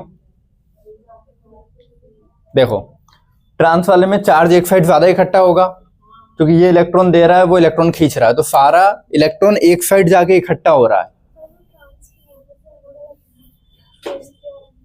मैंने अभी बोला है कि ट्रांस मतलब अपोजिट पे लगे हैं, ऐसा मान लो अभी। अच्छा, तुम ये फिफ्थ ट्रांस में कंफ्यूजन में बैठे हो क्या? सुनो, अपोजिट में लगे हैं तो ट्रांस, सेम साइड लगे हैं तो सिस। वो भले ही ग्रुप सेम नहीं है, मैंने मान लिया है। समझ गए तुम लोग? अगर अपोजिट हाइड्रोजन लगा होता, ये इधर हाइड्रोजन और इधर हाइड्रोजन, तो मैं ट्रांस ही बोलूंगा ना इसको। इसमें अपोजिट पे यहाँ दोनों हाइड्रोजन है, तो ट्रांस ही बोलूंगा, सिस ही बोलूंगा। समझ गए? तो बचे हुए दो हाइड्रोजन लगे इनमें, तो हाइड्रोजन के रेस्पेक्ट में तुम मान लो ये ट्रांस है, वो सिस है। सेम साइड होते तो सिस, अपोजिट साइड है तो ट्रांस। तो मैं बोल रहा हूँ कि ये इलेक्ट्रॉन दे रहा है, ये इलेक्ट्रॉन कैच कर रहा है, इसने फेंके और वो खींच भी रहा है, तो सारा चार्ज एक जगह आके इकट्ठा हो रहा है ना यहाँ पे। समझ में आया? इस वाले में ये इलेक्ट्रॉन दे रहा है, तो इसके इलेक्ट्रॉन को देने की डायरेक्शन क्या है, ये कि ये उस साइड नीचे फेंक रहा है इलेक्ट्रॉन। इसके खींचने की डायरेक्शन क्या है, इधर की है, तो ये इधर दे रहा है, ये इधर से खींच रहा है, तो एक एरो उधर एक एरो इधर, तो वेक्टर नेट तो उधर जाएगा ना। तो नेट मतलब कुछ कैंसिल होके जाता है 100%। ऐसा तो नहीं कि डायरेक्शन ऐसे हो गई पूरी कि जितने ये इलेक्ट्रॉन इधर दे रहा था उतने उतने इसने ऐसे कैसे पूरे खींच लिए। ये इधर दे रहा है, ये इधर खींच रहा है, तो सारे तो नहीं खींच पाएगा ना, तो कुछ जो खींच रहा है वो नेट इधर आएगा। समझ में आया? तो उसमें भी इकट्ठे हो रहे हैं वहां पे इलेक्ट्रॉन, इसमें भी हो रहे हैं, लेकिन ज्यादा किसमें इकट्ठे होंगे, इसमें। समझ में आता है ना? तो इसमें अगर ज्यादा चार्ज इकट्ठा हो रहा है, तो जहां बहुत ज्यादा चार्ज इकट्ठा होगा वो अनस्टेबल होगा कंपेयर्ड विथ कम चार्ज इकट्ठे होने के। तो इन दोनों में पूछा जाए कि कौन ज्यादा स्टेबल है, तो सिस ज्यादा स्टेबल है ट्रांस से। जब अपोजिट ग्रुप लगे हो, ये एक इलेक्ट्रॉन देने वाला और एक इलेक्ट्रॉन लेने वाला। लेकिन अगर सेम ग्रुप लगे हो, सेम ग्रुप मतलब या तो दोनों इलेक्ट्रॉन खींचते हो या दोनों इलेक्ट्रॉन देते हो, उस केस में ये, समझ गए, सेम इफेक्ट वाले ग्रुप लगे हो, ऐसा लिखना वहां इसमें, सेम इफेक्ट वाले ग्रुप लगे हो तो ट्रांस ज्यादा स्टेबल होता है सिस से। सेम इफेक्ट मतलब प्लस आई होगा या फिर दोनों माइनस आई, ये आगे पढ़ेंगे क्या होते हैं क्या नहीं होते हैं, ठीक है। प्लस आई मतलब दोनों इलेक्ट्रॉन को धक्का देने वाले, माइनस आई मतलब दोनों इलेक्ट्रॉन को खींचने वाले। देखो सेम लगे होंगे दोनों धक्का देने वाले तो भी ऐसे, समझ गए। तो लेकिन अगर अपोजिट होंगे कि एक इलेक्ट्रॉन दे रहा है एक खींच रहा है, तो फिर इस साइड इकट्ठा हो जाएगा, और ऐसे होंगे तो इस साइड इकट्ठा हो जाएगा, समझ गए। तो इस वाले में क्या है, अगर अपोजिट इफेक्ट वाले ग्रुप लगे हो, अपोजिट इफेक्ट मतलब एक प्लस आई और एक माइनस आई, वो क्या होता है अभी पढ़ेंगे, बट समझ गए। हाँ,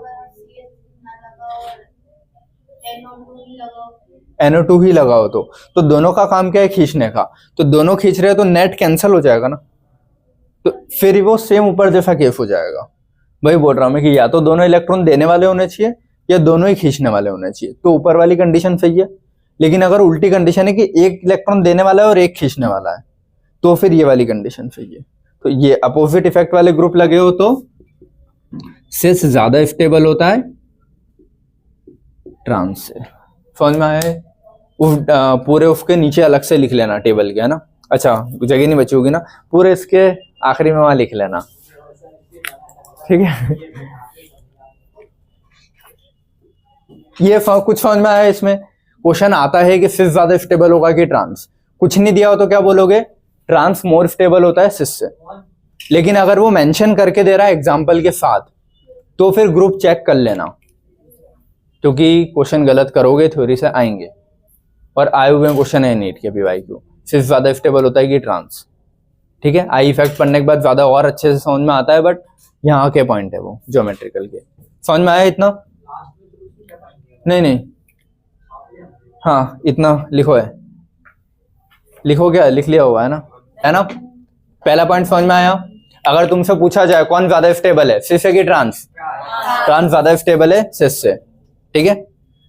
और अगर इफ ग्रुप्स दे के पूछे कि अपोजिट ग्रुप लगे हैं तो सिस है, और कुछ नहीं दे तो ट्रांस, और सेम ग्रुप है तो भी ट्रांस, ठीक है।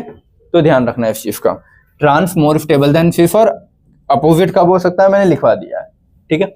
अब डाइपोल मोमेंट, इन्हीं इसी डायग्राम से मैं सारी चीजें समझा दूंगा। डाइपोल मोमेंट मतलब क्या होता है? मोमेंट मतलब डायरेक्शन, डाइपोल मतलब दो अलग अलग पोल है, उनकी डायरेक्शन देखता है वो, कि चार्ज सेम साइड इकट्ठे हो रहे हैं कि अलग। तो डाइपोल मोमेंट ज्यादा किसका होगा? जिसमें एक साइड ज्यादा इकट्ठा हो रहा होगा उसका डाइपोल ज्यादा। तो ग्रुप्स वो ये वाला एक ही केस है वो हटा दो, वरना हमेशा ये वाला नॉर्मल केस लेके चलता है, क्योंकि सिस ट्रांस अपन तभी देखते हैं जब सेम ग्रुप लगे हो, ठीक है। तो CH3 सेम ही होगा तभी देख रहे हैं। तो दोनों क्या कर रहे हैं? इलेक्ट्रॉन को दोनों खींच रहे हैं, हाँ अरे दोनों इलेक्ट्रॉन को खींचेंगे ना CH3। अच्छा सॉरी, हाँ, दोनों CH3 इलेक्ट्रॉन को देंगे, ठीक है। तो ये इलेक्ट्रॉन को इधर दे रहा है, ये वाला इस साइड, तो नेट कहीं ना कहीं इसमें कैंसिल होगा ना, तो इसका डाइपोल ज्यादा आएगा कि कम? कम आएगा ना, एक इस साइड कोशिश कर रहा है एक इस साइड, तो जो नेट डाइपोल आएगा वो रिजल्टेंट कैंसिल हो जाएगा एक दूसरे से। इस वाले में बताओ, एक का डाइपोल ऐसा जाएगा नीचे, एक का डाइपोल ऐसा जाएगा।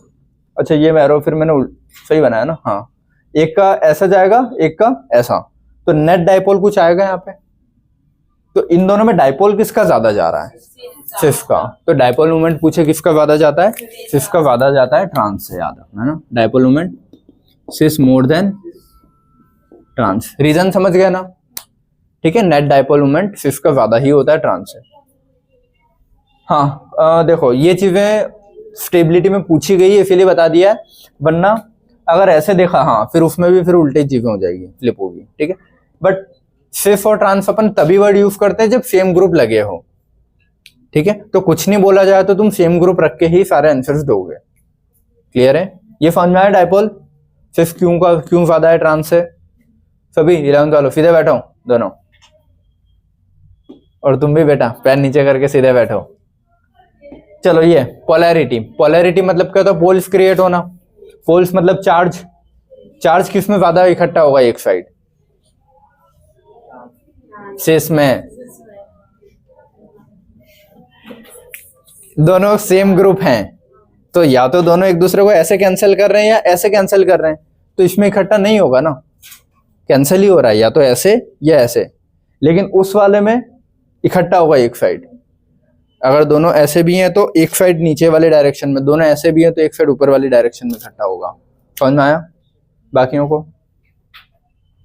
पीछे लो, ठीक है। तो पोलैरिटी किसकी ज्यादा होगी?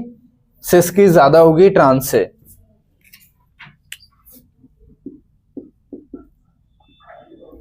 ठीक है, समझ में आया इतना?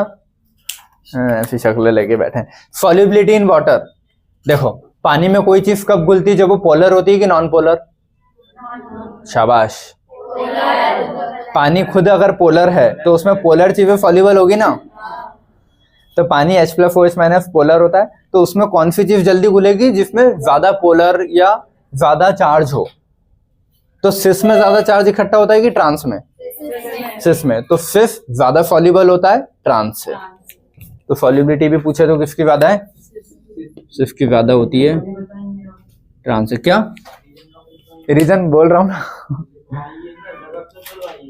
मैं फोटो भेज दूंगा, लिख लेना, ठीक है।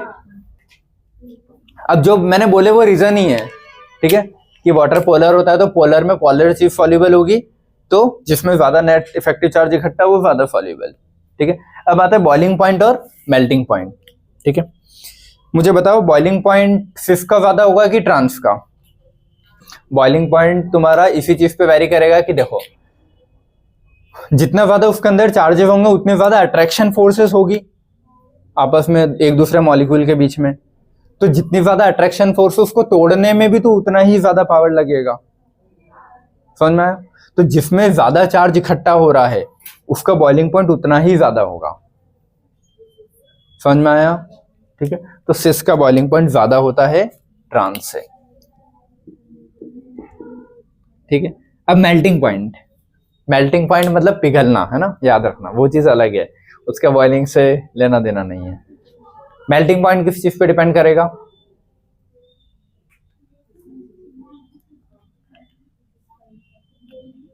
स्टेबिलिटी नहीं, हाँ, अरे कोई चीज देखो, पानी है, पानी लिक्विड स्टेट में मॉलिक्यूल ऐसे ऐसे रैंडम मूव कर रहे हैं, जब मैं उनको जमा दूंगा मतलब क्या, उनके मूवमेंट रुक गया ना, मूवमेंट रुका है मतलब वो अरेंज हुए होंगे एक दूसरे में ऐसे आपस में, अरे जैसे भी उसका स्ट्रक्चर होगा उसमें अरेंज हुए होंगे ना, अरेंज होके एक फिक्स उसमें आ गए होंगे और फिर वो स्टेबल होके सॉलिड में कन्वर्ट हो जाता है पानी। हाँ देखो बर्फ है, पानी और फिर उससे भाप, तो भाप में मॉलिक्यूल्स बहुत ज्यादा इधर उधर उड़े हुए हैं, तो भाप की स्टेबिलिटी बहुत कम है, समझ में आता है? वो उसको थोड़ा और कंप्रेस करूंगा, मतलब उनके मॉलिक्यूल को बहुत पास पास में ला रहा हूँ, समझ में? तो लिक्विड में स्टेबिलिटी कंपैरेटिव ज्यादा है, ठीक है। इसको बर्फ में जमाता हूं तो ये मॉलिक्यूल जो इधर उधर जो थोड़े बहुत भी भाग रहे थे उनको भी रोक देता हूं मैं, तब जाके वो बर्फ में जमेगा, तो बर्फ में स्टेबिलिटी और ज्यादा हो गई ना, तो जो ज्यादा स्टेबल होगा पहले से उसको मेल्ट करने में भी उतना टाइम लगेगा। अगर मान लो उसके मॉलिक्यूल्स बहुत ज्यादा ऐसे पैक हो गए स्टेबल, तो उनको फिर मेल्ट करने में को टाइम लगेगा ना, तो जो ज्यादा स्टेबल है उसका मेल्टिंग पॉइंट ज्यादा, ठीक है। तो शक्लें लेके बैठे हो, ठीक है। फाइनली कुछ भी याद नहीं रह रहा हो ना, सुनो, मेल्टिंग पॉइंट और स्टेबिलिटी ट्रांस का ज्यादा, बाकी सब सिस का ज्यादा, कर लोगे याद, है ना? सिस का सब कुछ ज्यादा एक्सेप्ट स्टेबिलिटी और मेल्टिंग पॉइंट, और स्टेबिलिटी और मेल्टिंग पॉइंट दोनों एक दूसरे के साथ साथ में ऐसे दिख रहे हैं ना, इमेजिन होते हुए कि पानी ऐसे ऐसे इधर उधर मूव, इसके पार्टिकल मूव कर रहे हैं और इनको रोका मतलब स्टेबल हुआ, स्टेबल हुआ मतलब मेल्टिंग से रिलेटेड है, तो स्टेबिलिटी और मेल्टिंग ये दोनों ट्रांस के ज्यादा, समझ गए? कोई डाउट इसमें किसी को? ये इतना क्लियर हुआ? कोई डाउट? हर चीज सिस की ज्यादा एक्सेप्ट बॉइलिंग पॉइंट और स्टेबिलिटी, ये ट्रांस की ज्यादा, ठीक है। हाँ सॉरी, मेल्टिंग पॉइंट और स्टेबिलिटी ये ट्रांस की ज्यादा, क्लियर है? ठीक है, इतना रट के आगे बढ़ते हैं। चलो इधर ये अगला देखो, नोमेनक्लेचर का पहला पार्ट कंप्लीट हुआ यहाँ पे सिस ट्रांस के साथ। सिस ट्रांस की थ्योरेटिकल पोर्शन ये है, और पूछा जाए कौन सिस कौन ट्रांस वो भी बता दोगे, ठीक है। लेकिन जहां मान लो अगर चारों ही मॉलिक्यूल डिफरेंट वाले जुड़े हैं तो वहां मैं सिस ट्रांस नहीं बता पाऊंगा ना, तो वहां पे फिर कौन सा नोमेनक्लेचर यूज करता है? वो इजेड नोमेनक्लेचर। मान लो चारों ही ग्रुप डिफरेंट जुड़ गए, अब मैं कैसे मैच करूं कि सेम साइड लगे? नहीं देख पाऊंगा ना। जैसे ये वाला ए है, बी है, हाँ ठीक है, पी है, क्यू है, तो जीआई तो शो कर रहा है, लेकिन जीआई शो कर रहा है, अब मैं इसको नाम दूंगा कि कैसा, सिस है, ट्रांस है, ई है, जेड है, तो सिस ट्रांस दे पाऊंगा क्या? सिस ट्रांस के लिए मेरे को सेम चीजें देखनी पड़ती है, तो ए को पी से कैसे मैच करूं? ए को ए से कर सकता हूं कि या तो यहाँ पे ए होता है, यहाँ पे होता, ऊपर होता तो सिस बोलता, नीचे ए होता तो ट्रांस बोलता। बी को बी से मैच कर सकता था, पी को पी से और क्यू को क्यू से, लेकिन चारों ही ग्रुप डिफरेंट है, ए बी पी क्यू, तो इनको मैच नहीं कर पाऊंगा ना मैं, तो सिस ट्रांस में यहां नहीं बोल पाऊंगा। यहां फिर उन्होंने क्या बोला, एक नया रूल लेके आए, उसको बोलते हैं इजेड नोमेनक्लेचर, ठीक है। तो दो ही कंडीशन है अपने पास, सेम और अपोजिट, ठीक है। दो नाम होता है ना, एक सेम होता है और एक अपोजिट होता है, ये समझ में आया? या तो सेम साइड लगे होंगे, अपोजिट साइड, अब वो क्या लगे हो देखते हैं, बट सुनो, सेम में एस आ रहा है ना, ये एफ जेड जैसे ही है ना। तो अगर जो नंबरिंग अपन देंगे वो सेम साइड आ रही है तो सेम जेड, उसको जेड कर देना, और अपोजिट साइड आ रही है तो ई कर देना। क्लियर है? ठीक है। ये वो एक जोक आता है ना, मान लो अपन ने कुछ गड़बड़ की हो, ठीक है, किसी काम में, मतलब सामने वाले ने कुछ काम बोला और अपन से काम बिगड़ गया हो, मतलब उसको उल्टा काम हुआ है, तो अपन ऐसे दांत बता के बोलते हैं ई, वो इमोजी रहने दो। चलो, अगर अपोजिट हो इनकी नंबरिंग तो ई और एस से सेम याद रखना है, ठीक है। चलो इधर, सारे इधर है ना। चलो, EZ system where all the groups are different, सारे ग्रुप डिफरेंट होंगे, ABCD PQRS कुछ भी, ठीक है। ये एग्जांपल के तौर पे समझ में आता है, फ्लोरीन, अमीन, NO2 और CH3। तो यहाँ से ट्रांस नहीं बोल पाऊंगा ना, तो इसके लिए दूसरा नॉमेनक्लेचर दिया गया। ई को एंटगैगन और जोसामैन बोलते हैं। देखो नाम याद मत रखो, बट देख लिए तो अगर कभी ऑप्शन में पूछ लेता है तो ये तो याद रह जाएगा कि ऐसा अजीबोगरीब नाम था, कुछ सिंपल सा नाम तो नहीं था इनका, ठीक है। तो एंटगैगन और जोसामैन, अपोजिट और सेम, ये याद रखना अपने को, कब ये बोलेंगे कब ये बोलेंगे, याद रहेगा, ठीक है। देखो इनकी नंबरिंग करने के रूल्स अभी पढ़ते हैं। क्या है, मैं बोल रहा हूँ नंबरिंग अगर ऐसी अपोजिट आती है कि 1 1 2 2, अपोजिट है मतलब क्या बोलूंगा, सेम साइड है तो ठीक है, जेड। क्लियर है? चलो, अब इसके जो रूल्स हैं इसको बोलते हैं CIP रूल। 3 साइंटिस्ट थे, उन्होंने बोला था CIP, कैन इनगोल्ड प्रीलॉग, कोई मतलब का नहीं है, बस लिख लेना। CIP रूल होता है कैन इनगोल्ड प्रीलॉग। 3 साइंटिस्ट थे, उन्होंने अपने रूल्स दिए हैं, ठीक है। अब देखो ये जो नंबरिंग की है ना, ये की कैसे, एक ही चीज याद रखोगे, एटॉमिक वेट के हिसाब से। इस पे जो 2 एटम लगे हैं, इनमें से एटम बोल रहा हूं, पूरा ग्रुप नहीं बोल रहा हूं, पूरे ग्रुप का वजन नहीं तोलना है, जो डायरेक्टली इस कार्बन से एटम जुड़ा है उस एटम का वेट, जो डायरेक्टली इससे जुड़ा है उसका वेट। तो इन दोनों में से जिसका देखो, एटॉमिक नंबर वैसे बोलते हैं, बट वेट लोगे तो ज्यादा बेटर है। वेट कोई भी एटम का सेम नहीं होता, चाहे वो आइसोटोप हो चाहे ना हो। और periodic table increasing atomic number में भी जमी है और इंक्रीजिंग एटॉमिक वेट में भी जमी है। समझ में आता है? ठीक है। तो ज्यादा, हाँ बैठ जाओ, चलो, हाँ कोई बात नहीं, सारे इधर, ठीक है। तो कहाँ था मैं, या तो ऐसे देखो कि ये जो कार्बन मतलब कार्बन से जो 2 एटम है वो डायरेक्टली जो जुड़े हैं, उनमें किसका ज्यादा एटॉमिक नंबर है। जिसका एटॉमिक नंबर ज्यादा है उसको 1 दे देना, जिसका कम है उसको 2 दे देना। लेकिन मान लो अगर ये आइसोटोप है, कि दोनों ही हाइड्रोजन के आइसोटोप हैं, तो उनका फिर नंबर तो सेम चले जाता है ना। हाइड्रोजन में प्रोटियम हो, ड्यूटेरियम हो चाहे ट्रिशियम हो, तीनों का एटॉमिक नंबर क्या है, 1। तो मैं फिर एटॉमिक नंबर से नाम नहीं कर पाऊंगा ना, फिर मुझे क्या देखना पड़ेगा, वेट, कि प्रोटियम, ड्यूटेरियम, ट्रिशियम में ट्रिशियम ज्यादा भारी होता है, फिर ड्यूटेरियम, फिर प्रोटियम। समझ में आता है ना, क्योंकि उनमें न्यूट्रॉन का नंबर होता है, बढ़ते जाता है, ठीक है। तो इसीलिए मैं या तो बोलूँ कि सिर्फ एटॉमिक वेट से देख लूं, या फिर बोलूं नंबर से देखो, और जब नंबर सेम हो जाए जैसे आइसोटोप्स के केस में, तो फिर वेट से देखो, ठीक है। ये समझ में आया? ठीक। हाँ 10 मिनट और 10-15, हाँ ठीक है। चलो, हाँ देखो, तो पहला रूल क्या बोलता है, हाई एटॉमिक वेट या नंबर वाले को 1 नंबर दे देना और अदर ग्रुप को 2 दे देना। सेम साइड है ना, ऐसा इधर भी करोगे ऐसा उधर भी करोगे। क्लियर है? ठीक है। Rule number 2, when the atomic number same, अगर मान लो एटॉमिक नंबर सेम आ रहे हो तो फिर एटॉमिक वेट देखते हैं, और ये किस केस में होता है, आइसोटोप्स के केस में। क्लियर है? ये कोई अलग अलग रूल नहीं, एक ही चीज याद रखो, नंबर देना है एटॉमिक नंबर या वेट के हिसाब से, बात खत्म, ठीक है। चलो अगला, ये तीसरा रूल, अगर मान लो पहला अटैच्ड जो एटम है वो सेम मिल जाए, कि मैंने बोला इससे जो जुड़ा है वो भी नाइट्रोजन है और इससे जो पहला जुड़ा है वो भी नाइट्रोजन है, तो मैं क्या देखूंगा, उसका अगला एटम कौन सा जुड़ा है। समझ में आया? अगर दोनों नाइट्रोजन जुड़े तो नाइट्रोजन से फिर कौन जुड़ा है, वो भी सेम मिल गया तो उससे फिर कौन जुड़ा है, ऐसे करके चेक करते हैं। क्लियर है? तो भाई लिखा है when first attach atom is same then see the next attach atom. Clear है? उसी से ये क्वेश्चंस करते हैं, समझ में आ जाएगा, ये वाला है, ठीक है। यहाँ पे मैं 5 ट्रांस दे पाऊंगा क्या? नहीं, तो कौन सा लगेगा, EZ। ठीक है, अब मेरे को EZ के लिए नंबरिंग देनी है, दोनों कार्बन पे अलग अलग नंबरिंग देनी है। पहले तो ये देख लेना कि अलग होने चाहिए, अगर एक भी सेम आ गया तो वो GI शो करेगा ही नहीं, तो वही बात खत्म हो जाती। अभी अलग अलग है ये दोनों अलग है, तो GI शो तो कर रहा है।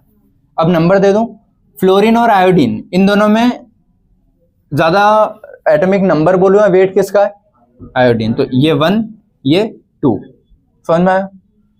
क्लोरीन और ब्रोमीन, इनमें कौन है, ब्रोमीन का ज्यादा है, तो 1 ये 2, समझ में आया। जिसका एटॉमिक नंबर या एटॉमिक वेट ज्यादा है उसको 1, अदर वाले को 2।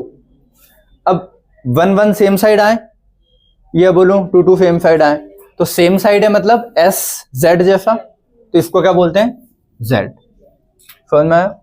ये वाला, अब इस कार्बन पे दोनों अलग है, इस कार्बन पे दोनों अलग, तो GI तो शो कर रहा है। ठीक है, इसमें क्या है, फ्लोरीन है, इसमें पहला अटैच कौन है, नाइट्रोजन जुड़ा रहता है ना, तो नाइट्रोजन और फ्लोरीन दोनों में एटॉमिक नंबर किसका ज्यादा है, फ्लोरीन। ठीक है, या वेट किसका ज्यादा है, फ्लोरीन, इसको 1 नंबर, इसको 2 नंबर, इन दोनों में कार्बन जुड़ा और इससे कौन जुड़ा है, नाइट्रोजन, तो कार्बन और नाइट्रोजन में ज्यादा किसका होता है, नाइट्रोजन, तो इसको 1 इसको 2। यहाँ पे ये गलती, हाँ मैं वही बोल रहा हूँ कि यहाँ पे ये गलती मत करना कि तुम पूरे का वेट देख रहे हो कि NO2 का वजन ज्यादा होगा मिथाइल से, हाँ मिथाइल से, CH3 से, पूरे का नहीं देखना, तुमको पहले पहले एटम ही उठाने बस, बाकी कुछ भी लगाओ। पहला एटम नाइट्रोजन था, ओनली नाइट्रोजन ओनली कार्बन, उसके बाद वहाँ हाइड्रोजन लगे वहाँ ऑक्सीजन लगे, उससे मेरे को कोई मतलब नहीं है। अगर पहला सेम मिलता तो फिर मैं अगले एटम पे जाता, समझ गए। तुमको सिर्फ एटम उठाने हैं, पूरे कंपाउंड का वेट मत देखना यहाँ पे, वरना ऐसा देख के लगेगा कि NO2 ज्यादा भारी वैसे दिख रहा है। ठीक है, बट अगर ऐसा कुछ दिखता कि अपोजिट वाला ऐसा है तो वो मत कंसीडर करना, एटम वाइज चलते हैं अपन, पहला एटम, दूसरा एटम, तीसरा एटम। हाँ ये कैसे दिए, इन दोनों में एटॉमिक नंबर ज्यादा किसका है, आयोडीन का, तो उसको 1 अपोजिट वाले को 2, एक साइड है ना।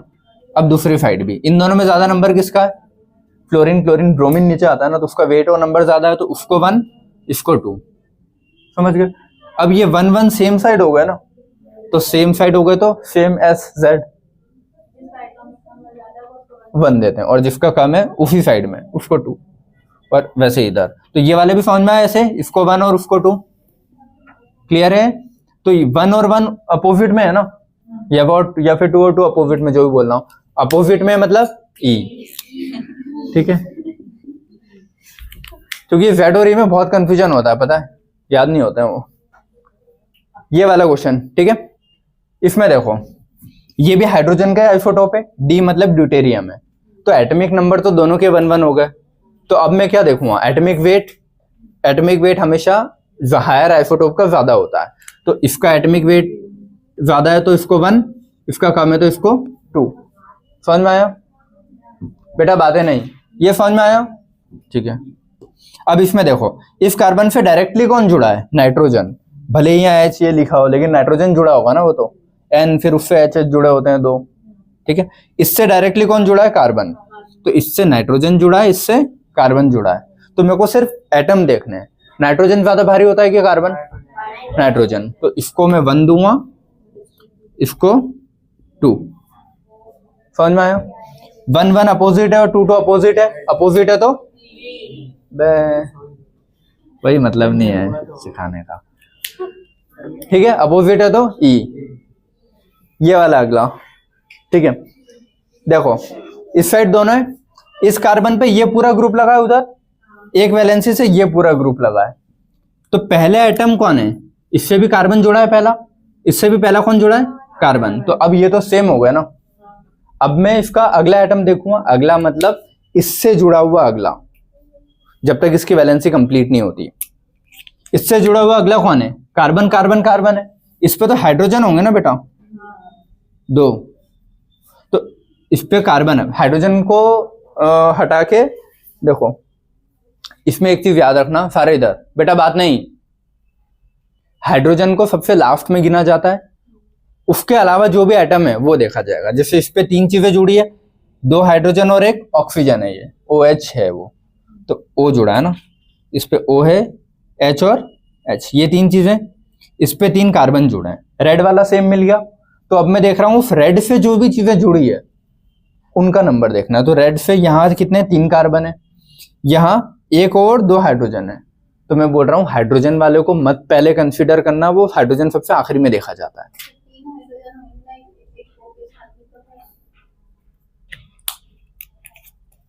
ये जो OH है ना, ये ऐसा है, O इधर है और H इधर है, वो क्योंकि ऑक्सीजन के पास दो बॉन्ड बना सकता है, तो इधर इधर, तो डायरेक्टली ऑक्सीजन जुड़ा है। हाँ नहीं, हाइड्रोजन तो ऑक्सीजन से जुड़ा है ना, मेरे को कार्बन से जुड़े हुए चाहिए डायरेक्टली, तो इस कार्बन से डायरेक्टली ये हाइड्रोजन और ये ऑक्सीजन।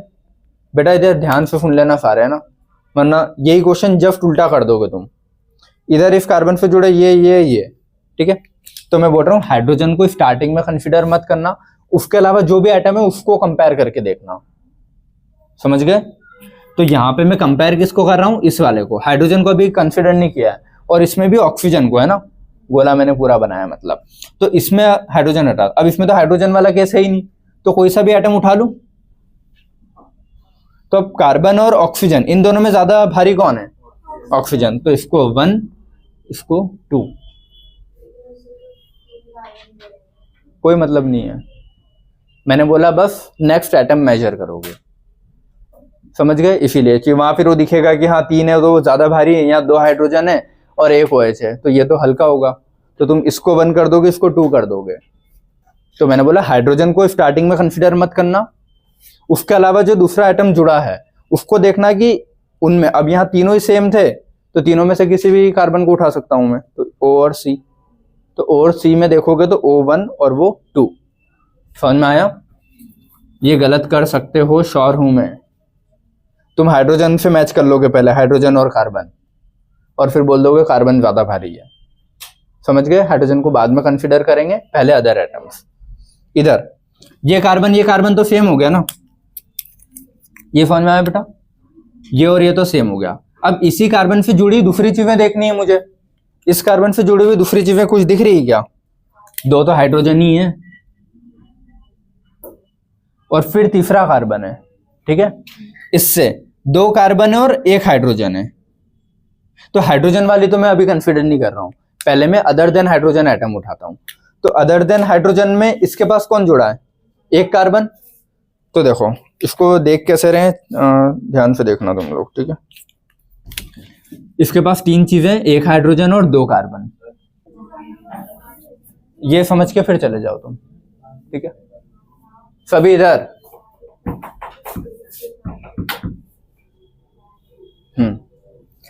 इस पे क्या क्या चीजें जुड़ी है, 2 कार्बन और 1 हाइड्रोजन, इस पे क्या क्या चीजें जुड़ी है, 2 हाइड्रोजन और 1 कार्बन, इस कार्बन से क्या जुड़ा है मत देखना अभी, ठीक है। 1 2 3 चीजें इसके पास है, इसके पास 1 2 3 है। हाइड्रोजन अगर मैं कंसीडर नहीं करूं, मतलब इसका 1 हाइड्रोजन इसके 1 हाइड्रोजन से छुपा लूं, तो इसके पास बचे क्या, अब 1 कार्बन और 1 हाइड्रोजन, इसके पास 2 कार्बन है। तो मैं अगर इसके कार्बन को कंपेयर करूं, तो इस कार्बन से, चलो मैंने ये कार्बन कंपेयर कर लिया, सेम हो गया, अब मेरे पास ये कार्बन और ये हाइड्रोजन ही बचा ना मेजर करने के लिए, तो इन दोनों में अगर देखूं तो कौन है, कार्बन, ठीक है।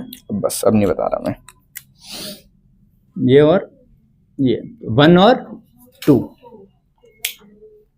समझ में आया। ये 2 और ये 2 सेम होंगे तो क्या होगा, Z, इसीलिए बोल रहा था ध्यान से सुनो। चलो ये अगला रूल नंबर 4, ये समझ में आया इतना, ठीक है।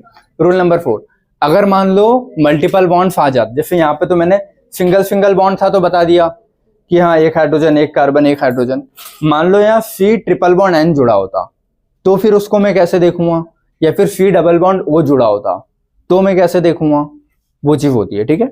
तो बेटा बात नहीं, ठीक है, जब मल्टीपल बॉन्ड्स वाले केसेस आए और सेम एटम के आएंगे तो तुम क्या देखोगे, ट्रिपल बॉन्ड ज्यादा, डबल बॉन्ड, फिर सिंगल बॉन्ड, ठीक है। सेम एटम AB कि मान लो यहाँ C डबल बॉन्ड N होता और यहाँ C ट्रिपल बॉन्ड N होता, तो ट्रिपल बॉन्ड वाला ज्यादा प्रायोरिटी में जाता बजाय डबल बॉन्ड के, समझ में आ गया, ठीक है। या फिर बोलूं कि यहाँ पे सी डबल बॉन्ड ओ होता और यहाँ सी सिंगल बॉन्ड ओ होता, तो सी डबल बॉन्ड ओ ज्यादा प्रायोरिटी में, सेम होने चाहिए बस। क्लियर है? और सेम मतलब बॉन्ड अलग, फिर उसको ये मत कर देना कि यहाँ सी डबल बॉन्ड ओ है, यहाँ सी सिंगल बॉन्ड ओ है तो सेम है तो नो GI, वो मत करना, वो बिल्कुल सेम नहीं है ऐसा। ठीक है, चलो ये समझ में आया। सी ट्रिपल बॉन्ड एन ज्यादा होगा सी डबल बॉन्ड एन से, सी डबल बॉन्ड ओ ज्यादा होगा सी सिंगल बॉन्ड ओ से, C triple bond C, double bond C और सिंगल बॉन्ड सी। क्लियर है अगर सेम आते हैं तो? और इन्हीं चीज को पता है स्प्लिट करके भी देखते हैं अपन। अगर इसी को मुझे इस फॉर्म में देखना हो तो कैसे लिखते हैं। और हाँ, आइसोटोप में ट्रिटियम ड्यूटेरियम ये होता है, लिख लेना। सी डबल बॉन्ड ओ अगर है मान लो कहीं जुड़ा है तो इसको मैं कैसे लिखता हूं, ये देखो CO यहाँ पे है। एक लिखने का तरीका तो ये है कि इस चीज को मैं ऐसे लिख सकता हूँ, सी पे 2 बॉन्ड से हो है ना तो 2 अलग अलग हो, ऐसे लिखते हैं। फिर मेजर कर लो कि पहला एटम हो दूसरा एटम भी हो। अरे ऐसे लिख के देखते हैं, ये बोल रहा हूं मैं, याद रखना है ना। इसी चीज को कैसे लिख के देख सकता हूं मैं कि एक बॉन्ड से हो और दूसरे बॉन्ड से भी कौन जुड़ा है, ओ। जैसे यहाँ अपन मेजर करते हैं ना, पहले बॉन्ड से कंपेयर किया दूसरे बॉन्ड से, तो अगर ऐसे मल्टीपल बॉन्ड वाले आ गए तो उनको कैसे देखोगे फिर? तो उसमें बॉन्ड के हिसाब से चलते हैं अपन कि पहले बॉन्ड से हो दूसरे बॉन्ड से भी कौन है, ओ। तो उसको ऐसे अलग करके लिख देते हैं ताकि देखने में सिंपल रहे। ठीक है, और उसी चीज को जो बुक ने लिखा है वो ऐसे लिखा है, CO है तो इसका CO तो ऐसा ही लिखा है। एक बॉन्ड हटा के उसने O नीचे कर दिया, मतलब CO देखो 2 CO हैं तो मुझे 2 CO चाहिए। एक CO ऊपर ओरिजिनल था, एक CO और नीचे चाहिए। तो नीचे जो एक और CO चाहिए वो मैं ऐसे नहीं लिख सकता कि जस्ट उसके नीचे एक और लिख दिया, क्योंकि इससे तो O ऐसे जुड़ा है ना, तो मुझे ऐसे लिखना पड़ेगा, COOC सेम। समझ गए? तो बुक्स ने ऐसे लिखा है तो इससे कंफ्यूज मत होना, इसका कुल मिला के मतलब यही है, इसको ऐसे, तो ये ज्यादा सिंपल पड़ता है अपने को, है ना, इससे ये बजाय ये ऐसा लिखने के। क्लियर है? ठीक है, वही बोल रहा हूं मैं कि डबल बॉन्ड से जब जुड़ा है तो उसको उसका एटम्स कैसे देखोगे। एटम्स देखने के लिए ये काम किया है अपन ने, अभी क्वेश्चन आएगा तो समझोगे तुम। ठीक है, सोना नहीं है इधर इधर। ठीक है, सी ट्रिपल, हाँ बेटा तुमको ही बोला था, सी ट्रिपल बॉन्ड एन। ठीक है, सी ट्रिपल बॉन्ड एन को मैं ऐसे भी लिख सकता हूं ना, CN CN CN। ऐसे देखना है तुमको कि अगर मैं बोलूं कि सी ट्रिपल बॉन्ड एन है तो इसको अगर मैं दूसरे से कंपेयर कर रहा हूं तो कैसे देखूंगा। इसका पहला बॉन्ड भी नाइट्रोजन से जुड़ा है, दूसरा भी नाइट्रोजन से जुड़ा है, तीसरा भी नाइट्रोजन से जुड़ा है, तो उसको देखने के लिए अपन ऐसे चेक करते हैं। और इसी को बुक में कैसे लिखता है वो, CN सामने ही है तो जब सामने C के N है, अब इस C से 2 N डायरेक्टली जुड़ा है ना तो N और N, लेकिन ऊपर से अगर मेरे को ऐसा है कि 3 है, ये 1 2 3 है तो N है तो उसके सामने C, N है तो उसके सामने C, वो ऐसा दिया है। ठीक है, तो उससे कंफ्यूज नहीं होना, बुक ने दिया है लेकिन है ये, बुक ने दिया है लेकिन ये वाला भी कैसा है, O और O। क्लियर है? ये सी डबल बॉन्ड सी को कैसे देखूंगा मैं, ऐसे।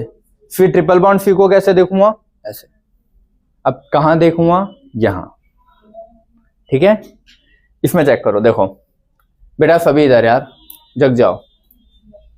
ठीक है, इस साइड मैच करूं मैं पहले, चारों ग्रुप अलग हैं कि नहीं है, अलग है। सिर्फ ट्रांस तो नहीं बोल सकता, GI शो करता है। अब इसका नॉमेनक्लेचर देना है मुझे, नॉमेनक्लेचर देना है तो पहला कार्बन कौन है, पहला एटम कौन है, कार्बन कार्बन। ठीक है, अब इसमें पहला कार्बन है तो एक और चीज लगा क्या है, हाइड्रोजन है ना, तो यहां से मैं मिटा दूं, एक हाइड्रोजन लगा है और फिर डबल बॉन्ड हो, ऐसा दिया है वो। ठीक है, यहाँ पे तो दोनों हाइड्रोजन है, कोई दिक्कत ही नहीं है, एक हाइड्रोजन और नीचे वाला भी क्या है, हाइड्रोजन है, यही है। तो पहला एटम तो सेम मिल गया, तो अब मेरे को क्या देखना रहता, दूसरा एटम। तो दूसरा एटम यहाँ क्या लगा, हाइड्रोजन और ऑक्सीजन।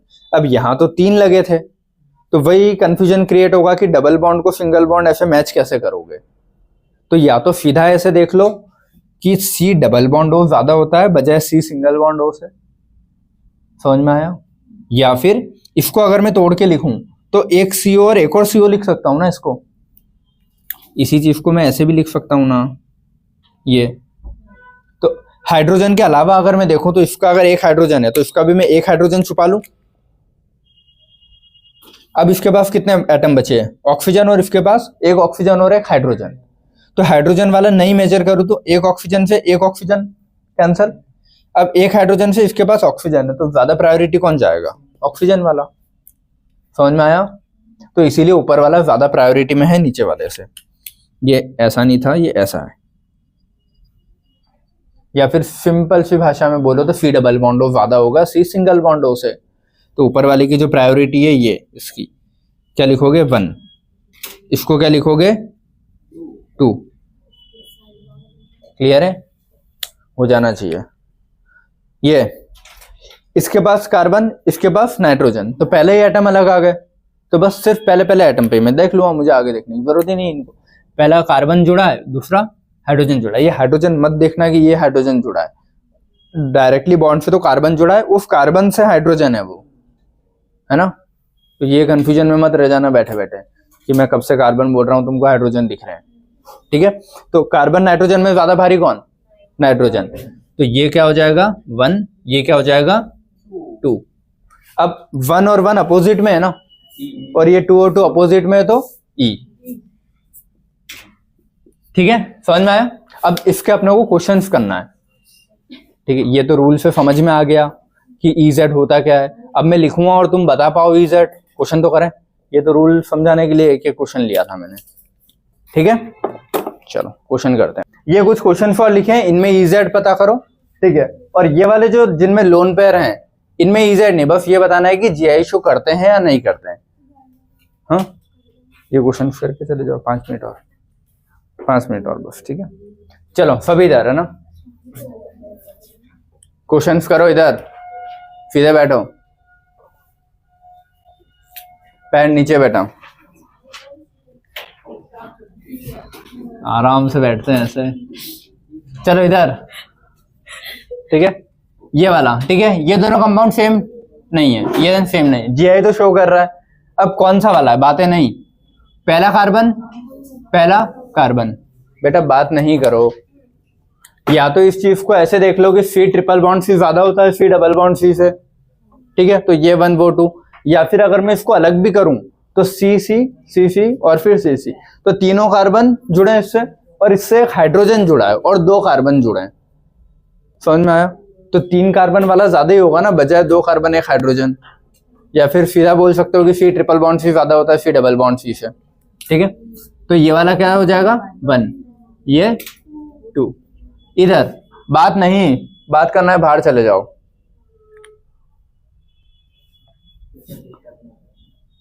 मन बाहर जाएगा।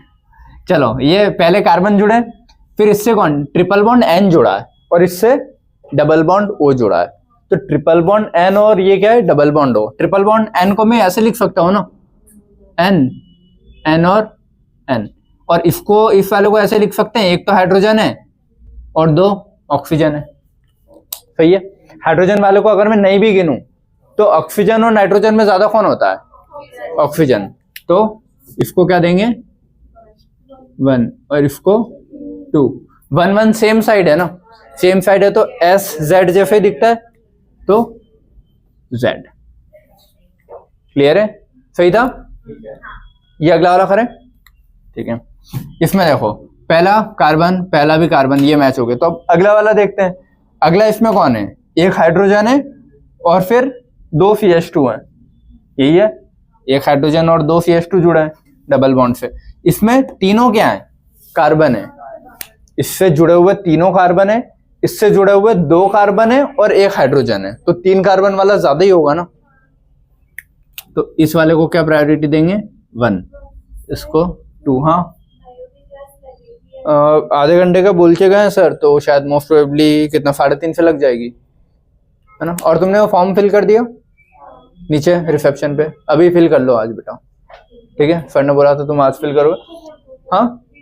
हाँ, उनको बोल देना, वो फॉर्म दे देंगे, वहीं फिल करके उनको सबमिट कर देना। ठीक है, चलो ये 1 2 समझ में आया।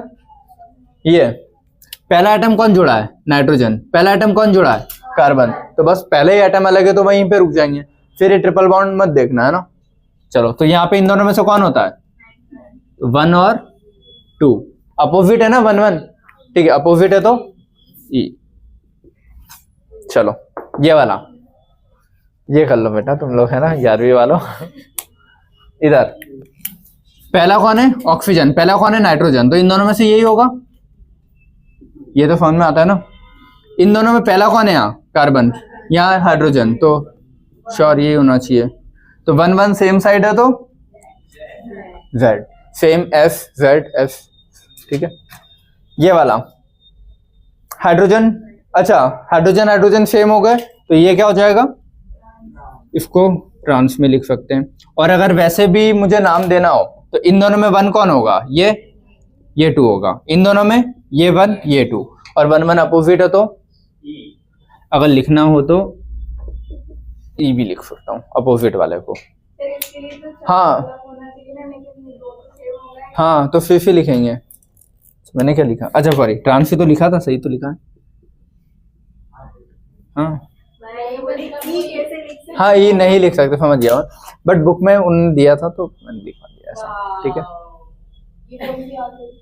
बुक वाले से जाके बोलो ना, मेरे को क्यों बोल रहा हूँ। हाँ लिखेंगे फिफ्थ ट्रांस, अगर एच सेम मिल गया तो। उसने क्वेश्चन तुमको ये समझाने के लिए दिया था कि हाइड्रोजन ड्यूटेरियम इनके मासेस अलग होते हैं, तो उसके हिसाब से अगर प्रायोरिटी रूल लगाना हो तो कैसे लगाऊंगा, ये सीखने के लिए है, ठीक है।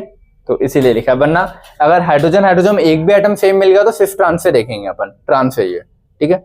लेकिन प्रायोरिटी रूल सीखने के लिए उसने दिया था कि प्रोटियम ड्यूटेरियम ट्रिशियम में प्रायोरिटी रूल कैसे चेक करते हैं, तो उसके हिसाब से ही है, ठीक है। अब ये बेटा इधर इसमें फिफ्थ ट्रांस इजेड बातें नहीं, चारों के चारों गेट से बाहर चले जाओगे। हाँ साथ में इधर देखो, तो लोन पेयर का कोई रूल नहीं दिया ना कि लोन पेयर को 1 नंबर दें 2 दें, ऐसा कुछ भी रूल नहीं है। तो यहाँ पे तुम फिफ्थ ट्रांस इजेड ऐसे नहीं बता पा रहे हो, ठीक है। यहाँ बस ये बता पाओगे कि ये जीआई शो करता है या नहीं करता है, बुक में भी ऐसे ही दिए हैं, यहाँ पे इनके नाम मेंशन नहीं किए हैं कहीं भी, ठीक है। ये लोन पेयर है ना,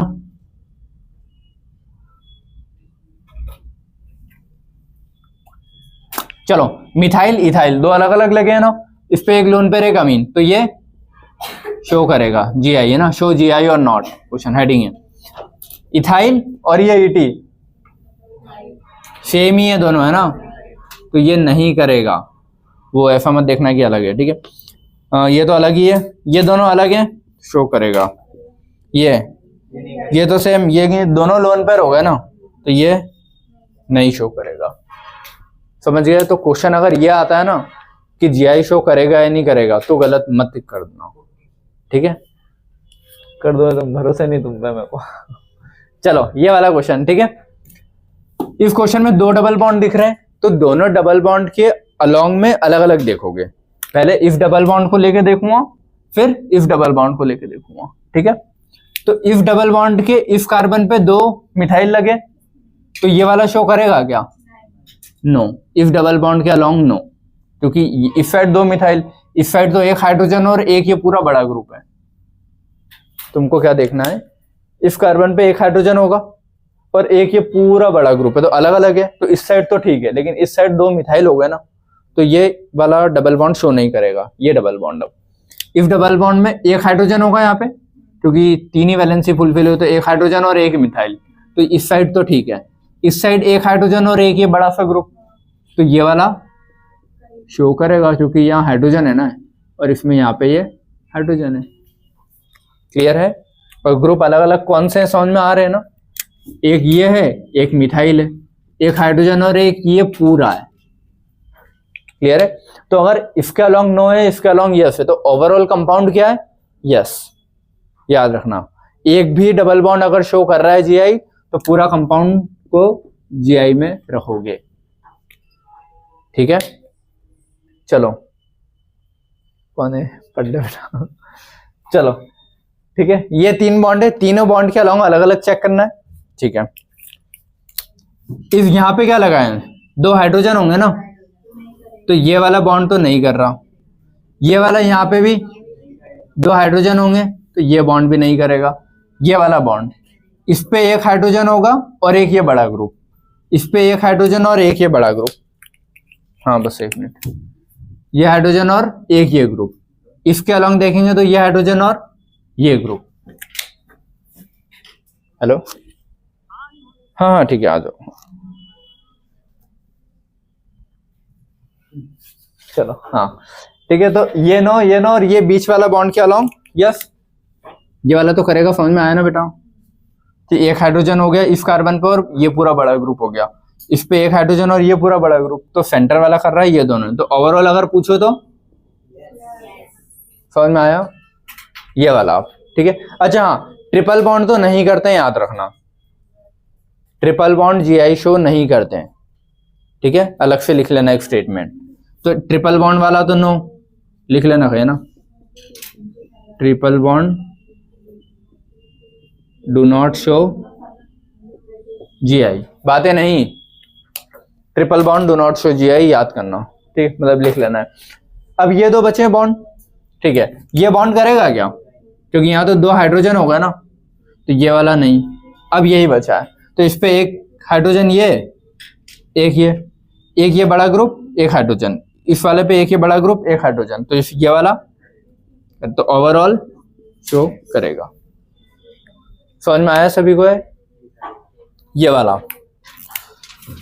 एक ही डबल बॉन्ड है, तो इस डबल बॉन्ड पे एक यहाँ पे हाइड्रोजन है और एक ये ग्रुप, एक वो बड़ा ग्रुप और एक हाइड्रोजन, तो ये शो करेगा। समझ में आया सभी को? नहीं आ रहा क्या कोई ऐसा जिसको ये नहीं आ रहा हो? नहीं आया? कौन सा? एक भी नहीं आया? नहीं, अगर मान लो कंपाउंड कोई ऐसा है, फॉर एग्जांपल ये है, ये करेगा क्या?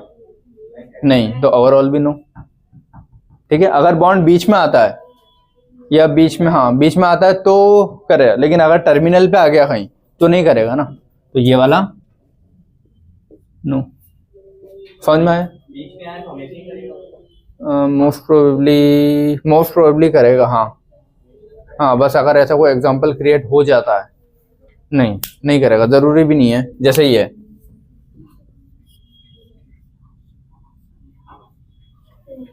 तो ये नहीं करेगा, क्योंकि इस पे दोनों मिथाइल लगे हैं, इस पे दो मिथाइल लग गए, तो ये नहीं करेगा। समझ गए? तो चेक कर लेना कि सेम ग्रुप लगे और अलग है। और जिनको नहीं आया, कौन कौन ऐसे जिनको नहीं आए, हाथ खड़े करो ढंग से, 1 2 3, अच्छा और टोपी इधर 3 है ना। चलो इधर देखो, सुनो, कंपाउंड में एक से ज्यादा डबल बॉन्ड मिल रहे हो तो पहले इंडिविजुअल एक डबल बॉन्ड को अलग से चेक करोगे। पहले इस डबल बॉन्ड को चेक करूं, ठीक है। इस डबल बॉन्ड पे इस कार्बन पे क्या लगा है? 2 मिथाइल, तो एक कार्बन पे जब 2 चीज सेम आ गई तो वो नहीं करता।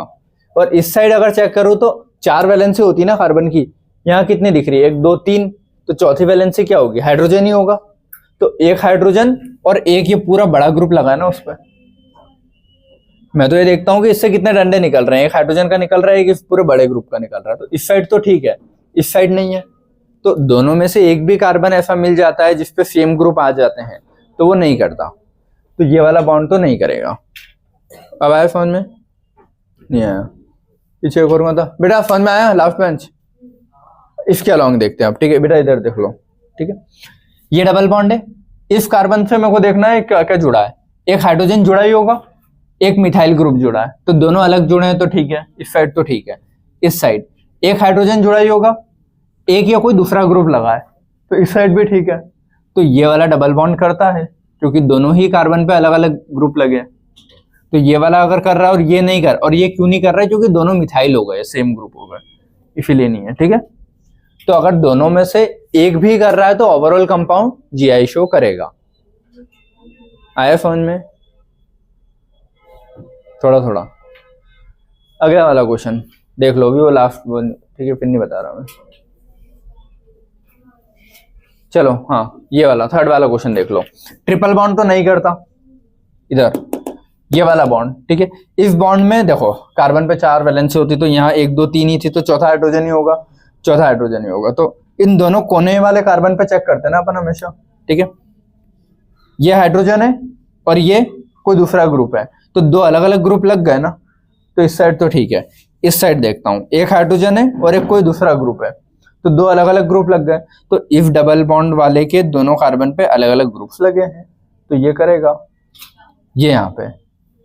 इस कार्बन पे कुछ नहीं दिया तो बचे दोनों हाइड्रोजन होंगे, फिर 4 वैलेंसी होती है तो इस साइड तो नहीं है, तो वो ओवरऑल ये वाला नहीं होगा, भले इस साइड दोनों अलग अलग लग जाए। यहाँ एक हाइड्रोजन होगा, एक ही है, लेकिन दोनों साइड होने चाहिए ना अलग, तो इसकी वजह से ये नहीं करेगा, ये करेगा और ये नहीं। तो ओवरऑल ऐसा मत देखना है कि दोनों है एक ही ऐसे तो कैंसल, एक भी हाँ कर रहा हो तो ओवरऑल कंपाउंड करेगा, तो करेगा। ये समझ में आया सभी को? ठीक है। अब एक क्वेश्चन उसको, चलो ठीक है, ये 3-4 और देख लेते हैं, 3 और। इस पे क्या, एक ट्रीटियम एक ड्यूटेरियम है, करेगा। ये इधर ये वाला, इन दोनों में से ये 1 ये 2, इन दोनों में से C डबल बॉन्ड हो, ओके है ना, डबल बॉन्ड हो मतलब 2 है ना, CO CO CO तीनों हो गए, इस पे 3 हाइड्रोजन, तो यही 1 होगा, ये 2 सेम हो गए, तो Z ये दोनों। इस कार्बन पहली चीज क्या जुड़ी है, कार्बन, इस पे पहला कार्बन, ठीक है। अब उस कार्बन से जुड़ा क्या क्या है, एक हाइड्रोजन होगा पक्का ना, एक हाइड्रोजन हो गई, और 2 कार्बन और जुड़े हैं। अपने को जो चीजें जुड़ी रहती है देखना, एक कार्बन और एक हाइड्रोजन, इससे एक कार्बन और एक, सही तो है, तो सुनो, ये कार्बन, इससे एक हाइड्रोजन, इससे अगला वाला कार्बन, इससे अगला वाला कार्बन, इससे भी अगला वाला कार्बन, अगला वाला, इन दोनों पे 2 हाइड्रोजन होंगे, 2 हाइड्रोजन, वो चीजें सेम। तो इसके पास फिर अगला ये बचा है ना, तो इस वाले को मैं फिर 1 नंबर दूंगा और इसको 2, क्योंकि इसके खत्म ही हो गए अब, और खत्म हो गए, वहां तक सब सेम ही जा रहा था, इसीलिए। ठीक है, अब इधर पहला कार्बन ये, पहला ये, इस पे एक हाइड्रोजन हो गई क्योंकि 3 वैलेंसी कंप्लीट है, इस पे भी एक हाइड्रोजन होगा, तो हाइड्रोजन तो चलो सेम हो गए। अब अगले एटम मेजर करूं, एक ऑक्सीजन और एक कार्बन है, इसके पास एक कार्बन और एक नाइट्रोजन है, तो कार्बन से कार्बन तो ठीक है, अगला इसके पास ऑक्सीजन है ना, इसके पास नाइट्रोजन है, तो ऑक्सीजन नाइट्रोजन में ज्यादा कौन होता है, ऑक्सीजन, तो इसको 1 इसको 2, तो 1 और 1 अपोजिट, 2 और 2 अपोजिट, तो समझ में आए? चलो, तो यहाँ पे अपना जीआई का आधा पोर्शन खत्म होता है कि डबल बॉन्ड वाले कैसे शो करते हैं। ठीक है, अब एक रिंग वाले क्वेश्चन बचे हैं कि रिंग्स जीआई शो करती है या नहीं करती है, तो ऑक्सिम वाला और रिंग वाला पार्ट और हाउ टू कैलकुलेट जीआई, ये पार्ट बचा, तो ये अपन कल पढ़ेंगे। ठीक है, चलो ये वाला लेक्चर यहीं पे एंड करते हैं। Thank you so much.